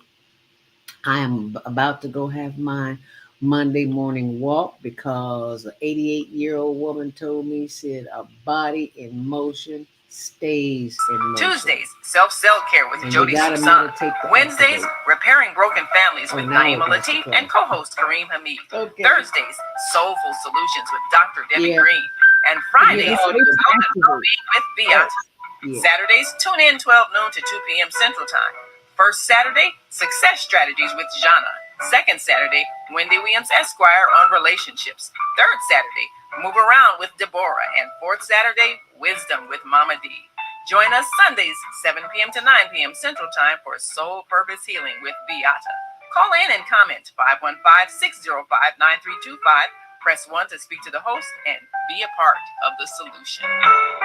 And if that's not enough to make your day better, here is the final one. If you are feeling yourself stressed out and you need Female Solution promo too, Naima. what is that. Okay, that's the female solution promo that I've been trying to play all morning and it don't want to play. So you tell I need my own stress relief this morning, so I'll leave you with this. Please share this video. Thank you for sharing this. Oh, nice. And make it a great day and do something special for yourself. Are you stressed out? Are you? Wow. Are you stressed out? Of course I'm not stressed out. Every video I've tried to play this morning is not working. So why would I be stressed out? Well, but we all know that what is happening has nothing to do with anything you're doing wrong. Right. It is the universe reacting to the energy that is permeating the earth right now. Yes. And as the hurricanes seek to throw off the negative energy that Mother Earth has experienced because of our mistreatment of each other, all of our devices are being affected by that. Yes. And all of our energy systems are being affected by that. Yes. So, and someone will say, well, how is that possible, Naima? Because everything is energy. Everything is energy. And everything affects all. Ready to learn some quick techniques. We are affecting we're affecting the universe right now. Right. Our one self inside this body, energetically, whatever we're projecting is adding to either the peace or the conflict, depending on what we're projecting. So what do you want to add to today? Immediately? Then book your free 30-minute consult. Well, book your free 30-minute consultation for right. stress relief. Just simply go to higherlearningnetwork.org or email Zelda@higherlearningnetwork.org. And I'm going to put that up there for you. And Patient with Zelda Speaks, the mindfulness stress relief. Here you all get a chance to see me in action, get a chance to see us in action when we're stressed out. What do we do? And we remain calm and we keep on working. Yeah, because we don't have a choice. And if we're going to be showing you what it's like to be stress-free, then we got to practice it, right? That's right. Got to be able to demonstrate it. This is what you do. Coach at Higher Learning Network. And pleasant voice and keep on talking and everything's fine. Okay, y'all, I got it up there. There you go. You can email me, Zelda@higherlearningnetwork.org for your free consultation. So that way you don't have to keep watching it spinning around and around and around and around. Thanks for sharing. Thanks for sharing. Okay, y'all, make it a great day. We are over and out. Thank you so much for watching. Stay on purpose, stay empowered. We'll see you tomorrow. Self-care with Jody Susan. Make it a great day, and thanks for watching. Please share this video.